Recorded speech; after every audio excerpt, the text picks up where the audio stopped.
அகில இந்திய பட்டய கணக்காளர் சங்கத்தின் திருப்பூர் கிளையின் சார்பாக இன்றைய கருத்தரங்கிற்கு விளக்க உரையாற்ற வந்திருக்கும் நமது கிளையின் உறுப்பினர் CA KC செந்தில்குமார் அவர்களை நமது கிளையின் சார்பாக வருக என வரவேற்கிறோம். அதே போல இந்த கருத்தரங்குக்கு வருகை வந்திருக்கும் நமது திருப்பூரின் தொழில் முனைவோர்களையும் அவர்களுக்கு உறுதுணையாக இருக்கும் கணக்காளர்களையும் மற்றும் நமது தணிக்கையாளர் அலுவலகத்தின் அலுவலர்களையும் நமது இந்த நிகழ்ச்சிக்கு வருக என வரவேற்கிறோம்.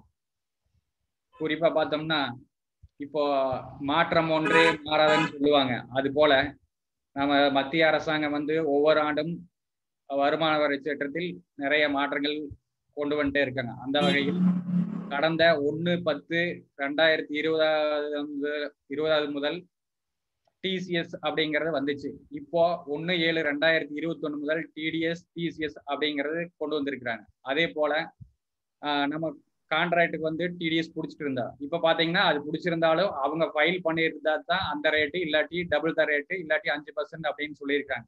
அந்த மாதிரி நிறைய மாற்றங்கள் வந்திருக்குது. அது சம்பந்தமான விளக்க உரையாற்றுறதுக்கு தான் அந்த இதையும் கருத்தில் கொண்டு இந்த நிகழ்ச்சிக்கு ஏற்பாடு செய்துள்ளோம். இந்த நிகழ்ச்சியில் தொடங்குவதற்கு முன்பாக நமது கிளையின் மாணவரணி தலைவர் அவர்களை ஒரு சில வார்த்தைகள் பேசுமாறும் நமது உறுப்பினர் அவரை அறிமுகம் செய்யுமாறு கேட்டுக்கொள்கிறோம். நன்றி.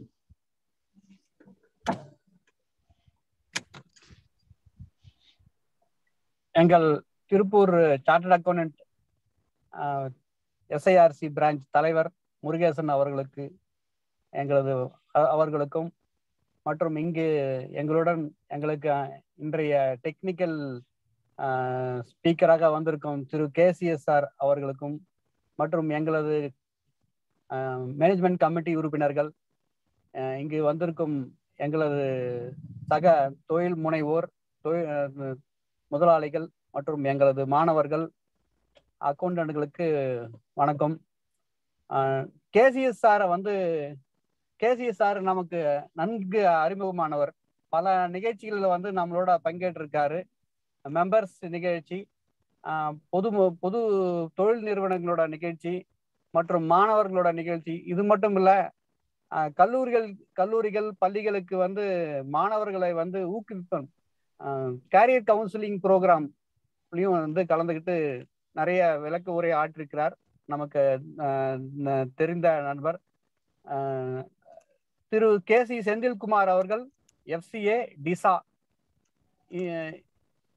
அவர் நமக்கு தமிழ்நாடு கேரியர் கவுன்சிலிங் கோஆர்டினேட்டரா இருக்கிறார்.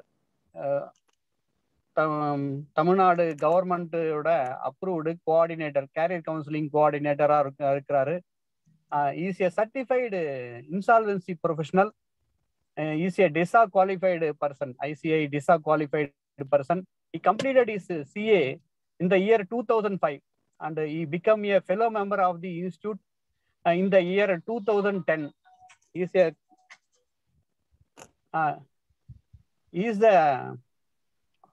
He did his apprentice. அவரோட apprentice நமது மூத்த உறுப்பினர் திரு சிவாச்சலம் சார்களோட அவரோட ஆபீஸ்ல தான் அவரோட அப்ரெண்டிஸை கம்ப்ளீட் பண்ணியிருக்காரு. நம்மளது அனைத்து ஆக்டிவிட்டிகளையும் அவர் பார்ட்டிசிபேட் பண்ணுவார். அவரோட பெரிய ப்ரொஃபைல் இருக்குது. கொங்கு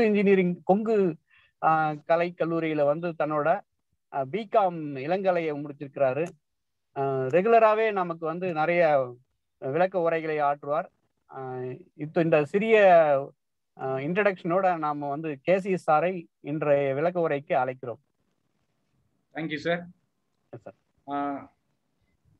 இதற்கு முன்னால் உங்களுக்கு ஏதாவது அவர் உரையாற்றும் போது உங்களுக்கு ஏதாவது சந்தேகம் இருந்தால் குறித்து வைத்துக் கொண்டு கருத்துரை முடிந்த பின்பு அல்லது அன்மியூட் செய்தியா அல்லது சாட் பாக்ஸில் போட்டு உங்கள் கேள்விகளை கேட்கலாம். அது வரைக்கும் பொறுமையாற்று அவருடைய விளக்குரை கேட்குமாறு கேட்டுக்கொள்கிறோம். நான் ஓவர் டு KC செந்தில்குமார். நன்றி சேர்மன்.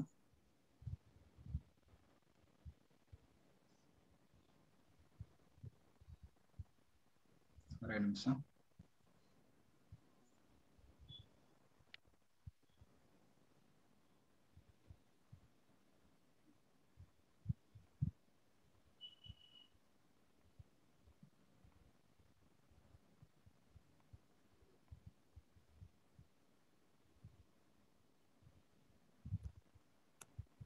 ஸ்கிரீன் தெரியுதா சேர்மன்?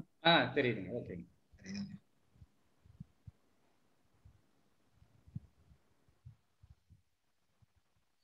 ஓகே.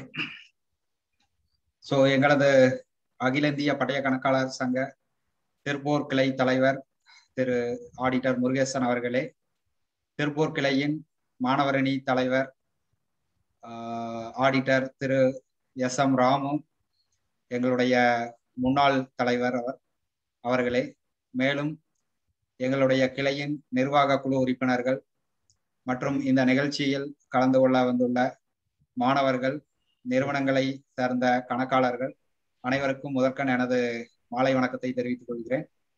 ஸோ நமது தலைவர் திரு முருகேசன் அவர்கள் கூறியது போல 1/10/2020 அதிலிருந்து வந்து பார்த்தோம் அப்படின்னா டிசிஎஸ் அப்படின்னு சொல்லி, அதாவது டிசிஎஸ் சேல்ஸ் மேல, பொருட்களோட விற்பனை மேல டிசிஎஸ் அப்படின்னு ஒரு கான்செப்ட் வந்துட்டு அறிமுகம் செஞ்சிருந்தாங்க.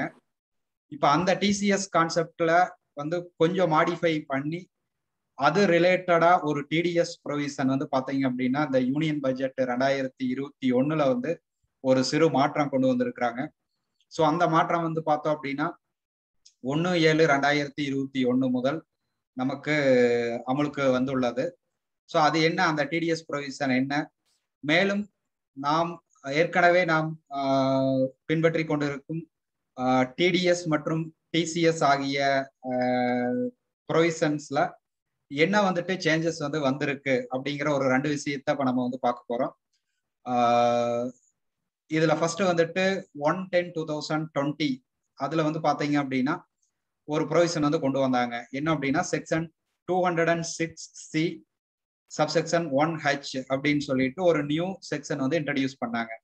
ஸோ இந்த நியூ செக்ஷன் வந்து என்ன சொல்லுது அப்படின்னா, இப்போ இது வந்து இந்த ஒரு கடந்த ஒரு 7-8 மாதங்களாகவே வந்து எல்லாருமே இந்த ப்ரொவிஷன் வந்து நம்ம ஃபாலோ பண்ணிட்டு இருக்கோம். ஸோ இந்த ப்ரொவிஷன் வந்து என்ன சொல்லுது அப்படின்னா, எந்த ஒரு பிஸ்னஸோ இல்லை வந்து சர்வீஸ் பண்ணக்கூடியவங்களோ வந்து அவங்களுடைய முன்னாடி year turn over, previous year turn over வந்து 10 crore மேலே இருந்துச்சு அப்படின்னா, ஃபார் எக்ஸாம்பிள் வந்து 2020-21 அப்படிங்கிறப்ப 2019-20 டர்ன் ஓவர் 10 crore மேலே இருந்து அவர் வந்து ஒரு குட்ஸ் வந்து சேல் பண்றாரு.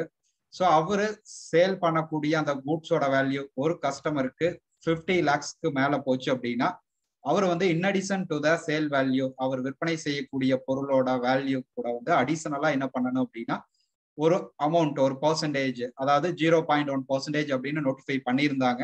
இந்த 206C 1H அந்த செக்ஷன் படி ஆக்சுவல் ரேட் வந்து பாத்தீங்க அப்படின்னா 0.1% டேக்ஸ் கலெக்டட், அதாவது அவரோட சேல் வேல்யூ மேல எக்ஸ்ட்ரா அமௌண்ட் வந்து அவர் வந்து 0.1% கலெக்ட் பண்ணி அதை வந்து கவர்மெண்ட்டுக்கு பே பண்ணணும் அப்படின்னு சொல்லியிருந்தாங்க. ஸோ இது வந்து கொரோனா அந்த இஷ்யூனால என்னாச்சு அப்படின்னா, அது அறிமுகப்படுத்தப்பட்ட நாளில இருந்து 31/3/2021 வரைக்கும், ஸோ அந்த ஒரு 6 மாத காலத்திற்கு வந்து பாத்தீங்க அப்படின்னா அந்த 0.1% அப்படிங்கிற டிசிஎஸ் ரேட்டை வந்து என்ன பண்ணியிருந்தாங்க அப்படின்னா, ஏன்னா எல்லா டிடிஎஸ் டிசிஎஸ்க்கும் வந்து கோவிட் பேண்டமிக்ல வந்து ஒரு கன்செஷன் கொடுத்துருந்தாங்க. என்ன அப்படின்னா, நீங்க வந்து ஃபுல் ரேட் ஆஃப் டிடிஎஸ்ஓ இல்ல டிசிஎஸ்ஓ வந்து நீங்க கலெக்ட் பண்ண வேண்டியதில்லை, இல்லை டிடக்ட் பண்ண வேண்டிய அவசியம் இல்லை. டியூ டு கோவிட் பேண்டமிக் நம்ம கேஷ் ஃப்ளோ வந்து பிசினஸ் பீப்புள் கையில கேஷ் ஃப்ளோ வந்து நல்லா இருக்கணும் அப்படிங்கறக்காக என்ன பண்ணாங்க அப்படின்னா, அந்த டிடிஎஸ் டிசிஎஸோட ஆக்சுவல் ரேட்ல வந்து பாத்தீங்கன்னா 25% கன்செஷன் கொடுத்தாங்க. ஸோ அப் டு 25% வந்து நீங்க வந்து டிடக்ட் பண்ண வேண்டாம், இல்லை டேக்ஸ் வந்து கலெக்ட் பண்ண வேண்டாம். So balance 75% of the actual rate நீங்க வந்துட்டு டிடிஎஸ் டெபிட் பண்ணா போது, இல்லை டிசிஎஸ் கலெக்ட் பண்ணா போது அப்படிங்கிற மாதிரியான ப்ரொவிஷன் வந்து இருந்துச்சு. இது வந்து 31/3/2021. ஸோ இந்த 206C 1Hல டிசிஎஸ் ப்ரொவிஷன்ல வந்து பாத்தீங்க அப்படின்னா ஆக்சுவல் என்ன நோட்டிஃபை ஆயிருக்கு அப்படின்னா 0.1%. கோவிட் பேண்டமிக்ல கொடுத்த கன்செஷன் 25% லெஸ் பண்ணி பார்க்கும்போது வந்து பாத்தீங்க அப்படின்னா 0.075% வந்துட்டு டிசிஎஸ் வந்து கலெக்ட் பண்ணிட்டு இருந்தாங்க. ஸோ இது வந்து எதுக்கு யாரு மேல வரும் அப்படின்னா, யாரு வந்து பொருள் சேல் பண்றாங்களோ, அதாவது seller of the goods. So seller of the குட்ஸுக்கு தான் வந்து இந்த ரெஸ்பான்சிபிலிட்டி வந்து ஃபிக்ஸ் பண்ணியிருந்தாங்க செக்ஷன் 206C 1Hல 1/10/2020 இருந்து. பட் ஃபினான்ஸ் ஆக்ட் 2021 வந்து என்ன பண்ணாங்க அப்படின்னா, இந்த பேர்டனை வந்து பாத்தீங்க அப்படின்னா பையர் மேல ஷிஃப்ட் பண்ணியிருக்காங்க. ஸோ ஒரு நியூ செக்ஷன் வந்து டிடிஎஸ் கீழே வந்து ஒரு நியூ செக்ஷன் இன்ட்ரடியூஸ் பண்ணி இந்த 206C 1Hக்கு பதிலாக வந்து இந்த 194 கியூ வந்து நீங்க வந்துட்டு பண்ணணும் அப்படிங்கிற மாதிரி ஒரு ப்ரொவிஷன் வந்து கொண்டு வந்திருக்காங்க. ஸோ இந்த 194 கியூ அப்படிங்கிறது என்ன, யாருக்கு அப்ளிகபிள் ஆகும், எந்த மாதிரியான டிரான்சாக்ஷனுக்கு இது வந்து அப்ளிகபிள் ஆகும் அப்படிங்கிறத நம்ம பார்க்கணும். ஸோ இது வரைக்கும் உங்க எல்லாத்துக்குமே வந்து நாலேஜ் இருக்கு அப்படின்னு நான் நம்புறேன். என்ன அப்படின்னா டிடிஎஸ் அப்படின்னு சொல்லி ஒரு ப்ரொவிஷன்ஸ் வந்து இருக்கு. நிறைய செக்ஷனுக்கு கீழே நம்ம வந்து டிடிஎஸ் வந்து நம்ம பண்ணிட்டு இருக்கோம்.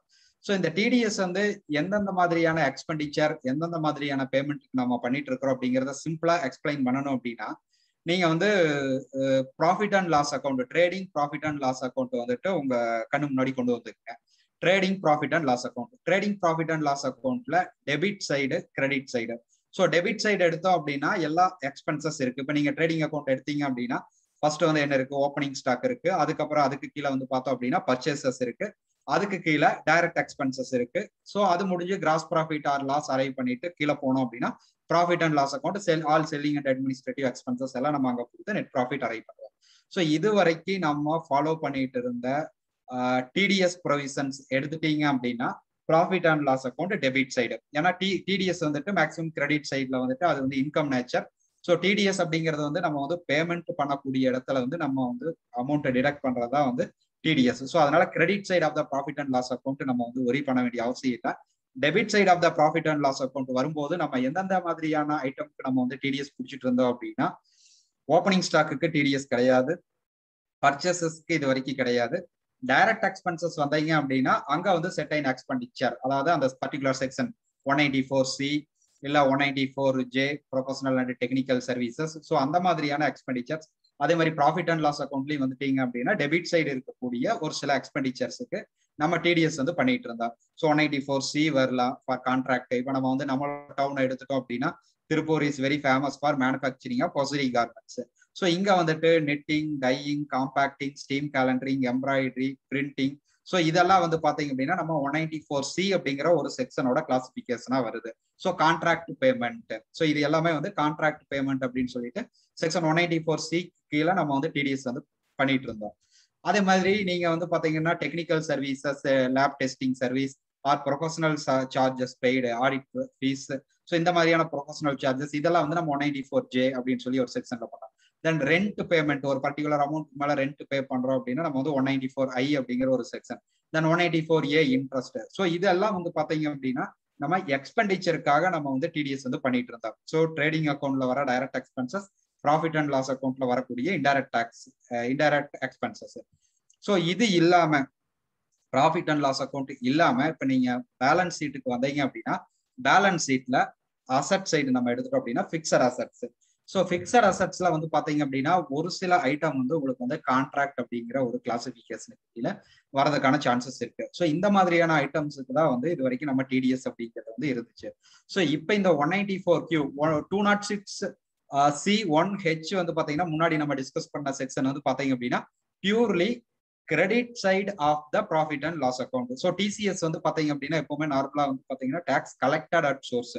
ஸோ எந்த இடத்துல வந்துட்டு அந்த ரெவன்யூ ஜெனரேட் ஆகுதோ அந்த இடத்துலயே அந்த சோர்ஸ்லயே வந்துட்டு எக்ஸ்ட்ரா அமௌண்ட் கலெக்டட். டிடிஎஸ் அப்படிங்கிறது difference between TDS and TCS என்னன்னா, டிடிஎஸ் அப்படிங்கிறது ஸோ ஒரு பர்டிகுலர் ரெவன்யூல இருக்கிற ஒரு பார்ட்டை ரெடியூஸ் பண்ணிட்டு பேலன்ஸ் அமௌண்ட்டை பே பண்ணணும். அதுதான் tax deducted at source. Tax collected at source அப்படின்னா ஒரு பர்டிகுலர் ரெவன்யூ அது கூட in addition to that tax is to be collected. So எனக்கு 100 ரூபாய் இருக்கு அப்படின்னா அதுல 1 ரூபாயை பிடிச்சிட்டு கொடுத்தா அது டிடிஎஸ். நான் 100 ரூபாய் இருக்கு அப்படின்னா அந்த 100 ரூபாய் கூட 150 சேர்த்து நான் வாங்கினேன் அப்படின்னா it will be TCS, tax collected at source. எனக்கு வரக்கூடிய ரெவன்யூ அப்படியே இருக்கு, அது கூட வந்து எக்ஸ்ட்ரா அமௌண்ட் வந்து கலெக்ட் பண்ணுவாங்க. That will be TCS.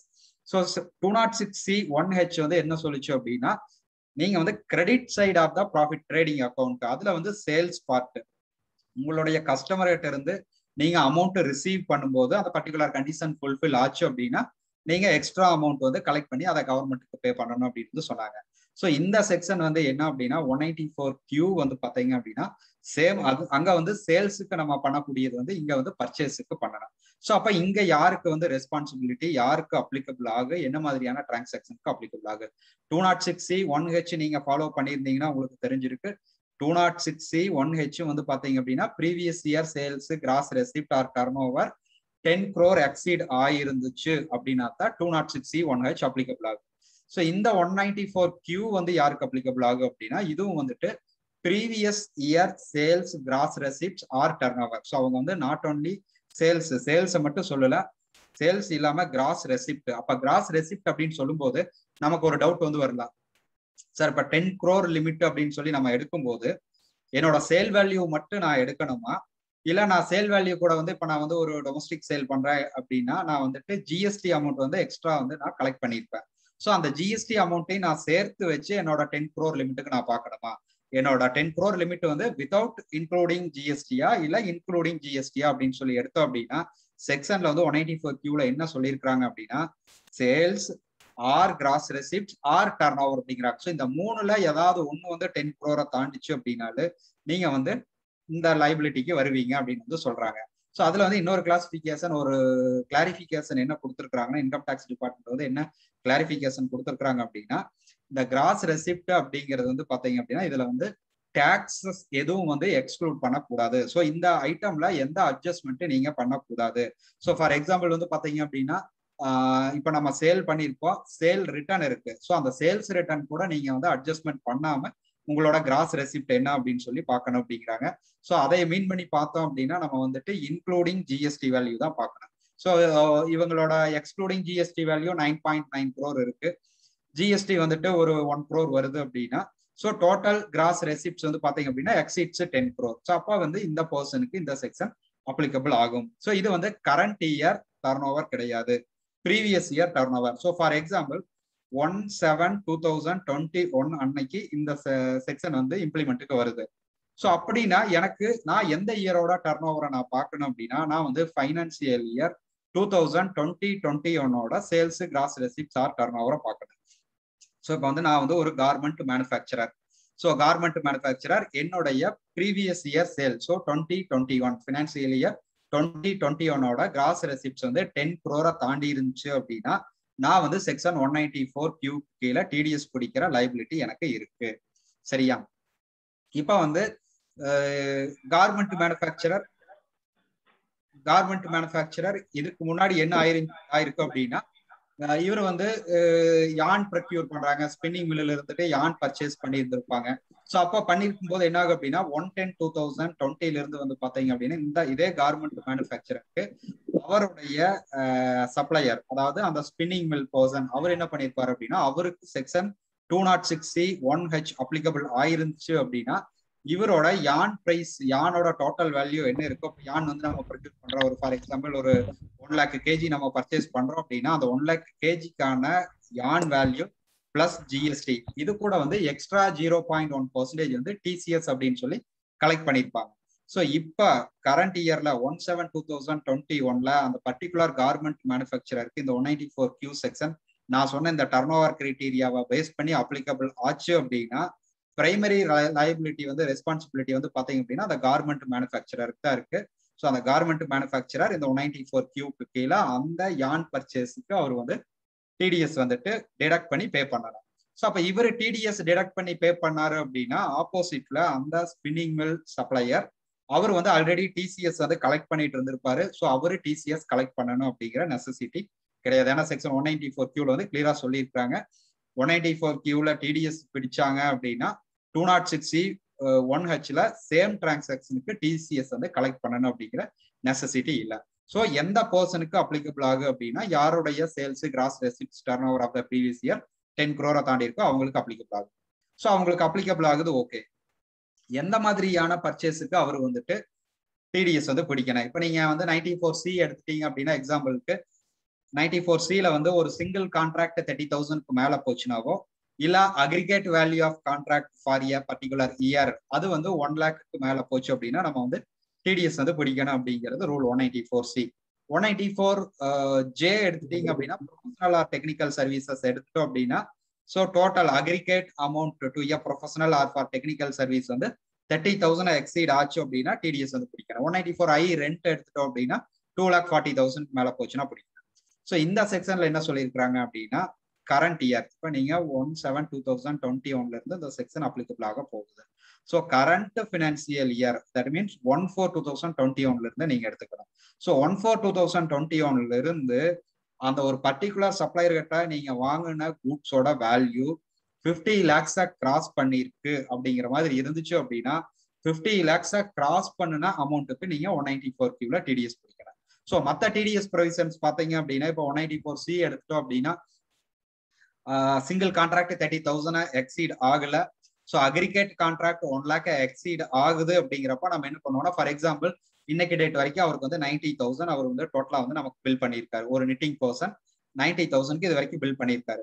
So இன்னைக்கு வந்து ஒரு 20,000 வேல்யூ ஆஃப் பில் நம்ம ரிசீவ் பண்ணோம் அப்படின்னா அவரோட total contract value 1 lakh cross பண்ணிடும், 1,10,000 ஆயிடும்.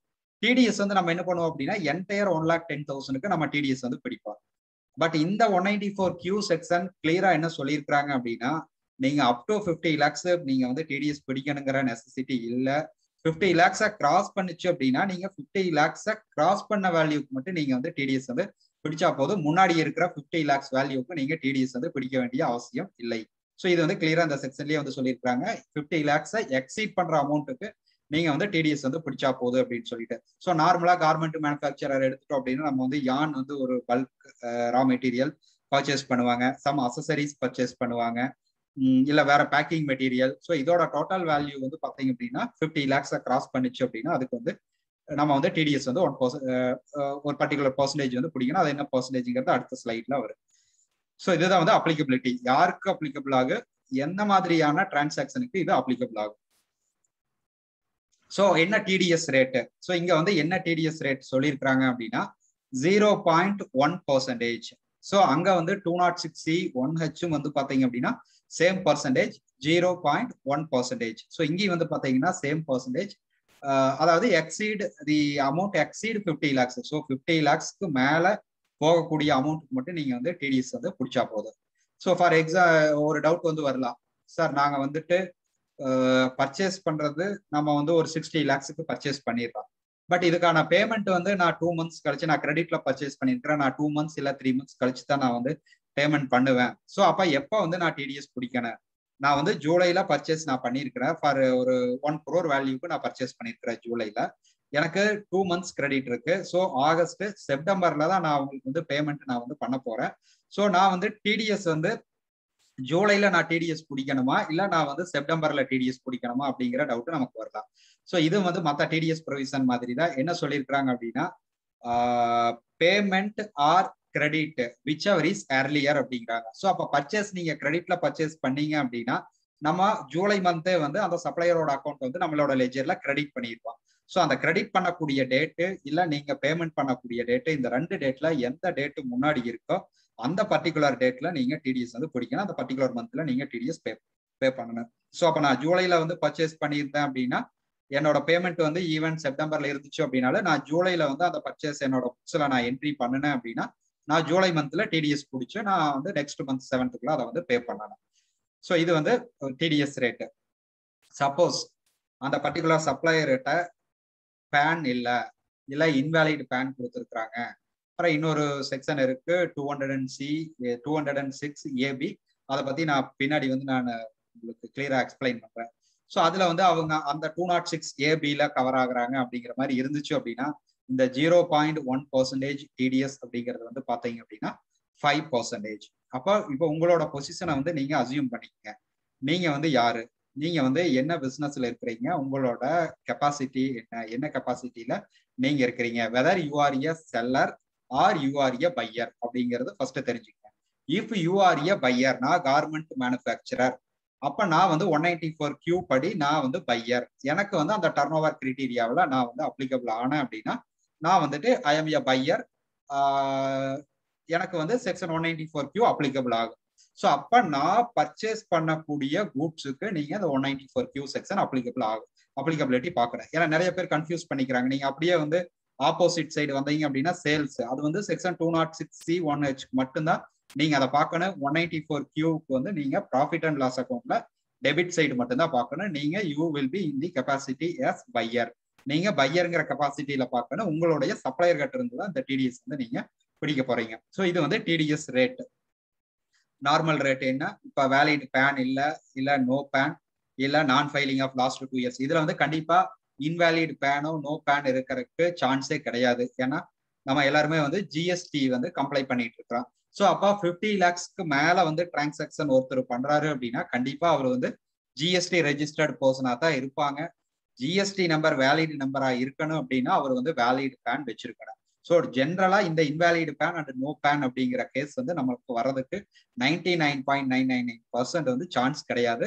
வேணா நான் filing of last 2 years IT return அவர் பண்ணாம இருக்கலாம். ஸோ அந்த மாதிரி இருந்துச்சு அப்படின்னா 5% நம்ம வந்து பிடிக்கிறோம். அவர் வந்து எப்படி நான் ஃபைலிங், அவர் 2 வருஷத்தோட ஐடி எப்படி ஃபைல் பண்ணாம இருந்திருக்கிறாரு அப்படிங்கறத எப்படி நம்ம கண்டுபிடிக்கிறது, அவர் ஐடி ஃபைல் பண்ணியிருக்காரா இல்லையா அப்படிங்கறத நம்ம எப்படி கண்டுபிடிக்கணும் அப்படின்னா அதுக்கு வந்து ஒரு வழி இருக்கு. அது நான் பின்னாடி வரக்கூடிய ஸ்லைட்ஸ்ல வந்து உங்களுக்கு நான் சொல்றேன். ஸோ இது வந்து டிடிஎஸ் ரேட் 194Qல இருக்கக்கூடிய டிடிஎஸ் ரேட். ஸோ இந்த 194Qக்கு கீழே என்னென்ன மாதிரியான ஐட்டம்ஸ் வந்து அப்ளிகபிள் ஆகாது அப்படின்னு சொன்னா, இப்போ ஒரு டிரான்சாக்ஷனுக்கு வேற ஏதாவது செக்ஷனுக்கு கீழே டிடிஎஸ் பிடிக்க வேண்டியது வந்துச்சு அப்படின்னா இந்த 194Q வந்து அப்ளிகபிள் ஆகாது. ஃபார் எக்ஸாம்பிள் நம்ம இங்க வந்து பர்ச்சேஸ் பத்தி நம்ம வந்து சொன்னோம். ஸோ கூட்ஸ் பர்ச்சேஸ், ஏன்னா இந்த செக்ஷன்ல சொல்லியிருக்கிறது வந்து பாத்தீங்க அப்படின்னா கூட்ஸ் பர்ச்சேஸ் அப்படின்னு மட்டும் தான் வந்து சொல்லியிருக்காங்க. இப்போ எக்ஸாம்பிளுக்கு வந்து ஒரு பில்டிங் கன்ஸ்ட்ரக்ஷன், ஒரு பில்டிங் வந்து நம்ம கன்ஸ்ட்ரக்ட் பண்ண போறோம் அப்படின்னா அந்த கன்ஸ்ட்ரக்ஷன்ல வந்து பாத்தீங்க அப்படின்னா உங்களுக்கு வந்து மெட்டீரியல் இன்வால்வ் ஆயிருக்கு, அதுக்கப்புறம் வந்து சர்வீசஸும் இன்வால்வ் ஆயிருக்கு. அந்த கன்ஸ்ட்ரக்ஷன் ஒர்க் பண்ணியிருப்பாங்க, அதோட சர்வீசஸ் இன்வால்வ் ஆகு, அதுக்கப்புறம் கூட்ஸ் வந்து இன்வால்வ் ஆயிருக்கு. ஸோ கூட்ஸ் அண்ட் சர்வீஸ் ரெண்டுமே வந்து ஒரு கன்ஸ்ட்ரக்ஷன் கான்ட்ராக்ட்ல இருக்கு. ஸோ அந்த மாதிரியான ஒரு கன்ஸ்ட்ரக்ஷன் கான்ட்ராக்ட் இருக்கு அப்படின்னா அந்த கன்ஸ்ட்ரக்ஷன் கான்ட்ராக்டுக்கு வந்து நம்ம என்ன பண்ணுவோம் அப்படின்னா 194Cல டிடிஎஸ் பிடிச்சிருவோம். ஏன்னா அது வந்து கான்ட்ராக்ட் அப்படிங்கிற ஒரு பிரைமரி கிளாசிபிகேஷன்ல வருது. ஸோ அதனால அதுக்கு நம்ம 194Cக்கு கீழே நம்ம டிடிஎஸ் வந்து பிடிச்சிருவோம். ஸோ அப்படி ஒரு இதுக்கு டிடிஎஸ் அந்த மாதிரி பிடிச்சோம் அப்படின்னா அந்த கூட்ஸுக்கு நீங்க 194Qல டிடிஎஸ் வந்து பிடிக்கணும் அப்படிங்கிற அவசியம் இல்லை. நம்ம அப்படி இல்லாம இல்ல அதுல வந்து மெட்டீரியல் போர்ஷன் இருக்கு, ஸோ நம்ம அதுல கூட்ஸ் பர்ச்சேஸ் பண்ணிருக்கிறோம், அப்ப அந்த கூட்ஸுக்கு வந்து நம்ம 194Qல டிடிஎஸ் பிடிக்கணுமா அப்படின்னா வேண்டிய அவசியம் இல்லை. ஏன்னா அது வந்து ஆல்ரெடி 194Cல works contract, construction contract, both material and service ரெண்டையும் வந்து கிளப் பண்ணி நம்ம டிடிஎஸ் வந்து பிடிச்சிடறோம். ஸோ அப்போ வந்து 194Qல நீங்க டிடிஎஸ் பிடிக்க வேண்டிய அவசியம் இல்லை. இல்ல நான் தவறுதலா 194Qல பிடிச்சிட்டேன், 194Cல நான் பிடிக்காம விட்டுட்டேன் அப்படின்னா அது தப்பா அப்படின்னு சொல்லி எடுத்தோம் அப்படின்னா கண்டிப்பா தவறுதான். ஏன்னா கவர்மெண்ட்டை பொறுத்த வரைக்கும் வந்து பாத்தீங்க அப்படின்னா அவங்களுக்கு எதுல வந்து ரெவென்யூ வந்து இருக்கு அப்படிங்கிறத பார்ப்பாங்க. இப்ப நீங்க 194Q செக்ஷனை எடுத்தீங்க அப்படின்னா 0.1% தான் அவங்களுக்கு டிடிஎஸ் கலெக்ஷன். வேற நீங்க 194Cக்கு போயிட்டீங்க அப்படின்னா எய்தர் 1% ஆர் 2%. ஸோ அப்போ அதுல பர்சன்டேஜ் ஹையா இருக்கிறதுனால நீங்க 194Qல வந்து பிடிச்சிங்க அப்படின்னா அது தவறுதலா போயிடும். ஸோ 194Cல தான் அதை நீங்க கவர் பண்ணணும். ஸோ இந்த மாதிரி வேற என்னென்ன மாதிரியான கூட்ஸுக்கு வந்து வேற ஏதாவது டிடிஎஸ் ப்ரொவிஷன்ஸ் அப்ளிகபிள் ஆச்சு அப்படின்னா அதுக்கு வந்து நீங்க 194Qக்கு கீழே டிடிஎஸ் பிடிக்கணும் அவசியம் இல்லை. அதே மாதிரி டிசிஎஸ், இப்ப டிடிஎஸ் மாதிரியே உங்களுக்கு வந்து டிசிஎஸ் ப்ரொவிஷன்ஸும் இருக்கு. இப்ப வந்து நீங்க வந்து எடுத்துட்டீங்க அப்படின்னா ஆல்கஹால், லிக்கர், ஸோ இதெல்லாம் வந்து பாத்தீங்க அப்படின்னா இந்த கூட்ஸ் எல்லாம் ஆல்ரெடி 206C டிசிஎஸ் அப்படிங்கிற ப்ரொவிஷன்ஸ்ல இருக்கு. ஸோ அப்போ அந்த கூட்ஸ் நீங்க பர்ச்சேஸ் பண்ணும்போது, ஏன்னா ஒரு சில கெமிக்கல் ஃபேக்டரிஸ் வந்து அவங்க அந்த மாதிரியான ப்ராடக்ட் பர்ச்சேஸ் பண்ணலாம். ஸோ அந்த மாதிரியான கூட்ஸ் வந்து பர்ச்சேஸ் பண்ணும்போது ஆல்ரெடி அதுக்கு 206Cல வந்து டிசிஎஸ் இருக்கக்கூடிய காரணத்தினால நீங்க 194Qக்கு கீழே நீங்க டிடிஎஸ் பிடிக்கணும் அப்படிங்கிற அவசியம் இல்லை. அதர் தென் 206C 1H. ஸோ 206Cக்கு பதிலா இந்த 194Q செக்ஷன் வந்து இன்ட்ரடியூஸ் பண்ணியிருக்காங்க. ஸோ எக்ஸப்ட் 206C 1H மற்ற ரெகுலர் டிசிஎஸ் ஏதாவது நீங்க பண்ணிட்டு இருந்தீங்க அப்படின்னா அந்த பர்டிகுலர் ப்ராடக்ட்டுக்கு நீங்க 206Cல தான் வந்து டிசிஎஸ் பிடிக்கணும். 194Qல நீங்க டிடிஎஸ் வந்து பிடிக்க வேண்டிய அவசியம் இல்லை. ஸோ இது வந்து நான் அப்ளிகபிலிட்டி. 194Qவோட நான் அப்ளிகபிலிட்டி என்னன்னு பார்த்தோம்னா வேற செக்ஷன்ல டிடிஎஸ் பிடிச்சாவோ இல்ல வேற செக்ஷன்ல டிசிஎஸ் நீங்க பிடிச்சிருந்தீங்க அப்படின்னா இந்த செக்ஷன் படி நீங்க டிடிஎஸ் பிடிக்கணும் அப்படிங்கிற அவசியம் கிடையாது.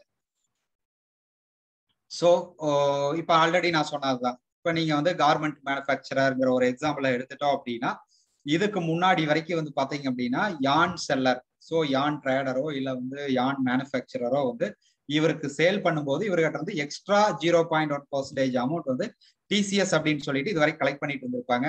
இனி வந்து பாத்தீங்க அப்படின்னா 194Qல வந்து பிரைமரி லயபிலிட்டி வந்து பையர் மேலதான் இருக்கு.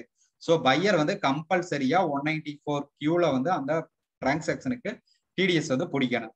சப்போஸ் இப்ப நீங்க வந்து டிடிஎஸ் வந்து உங்களுக்கு அப்ளிகபிள் ஆகுதான்னு நீங்க செக் பண்ணல, நீங்க டிடிஎஸ் பிடிக்காம விட்டுட்டீங்க, அந்த சப்ளையர் வந்து அவருக்கு ஆஸ் யூஸ்வல் டிசிஎஸ் பிடிச்சு கட்டிட்டாரு அப்படின்னா நமக்கு ஏதாவது ப்ராப்ளம் ஆகுமா? நான் வந்து கார்மெண்ட் மேனுஃபேக்சரர், நான் அதுக்கு டிடிஎஸ் பிடிக்காம விட்டுட்டேன்.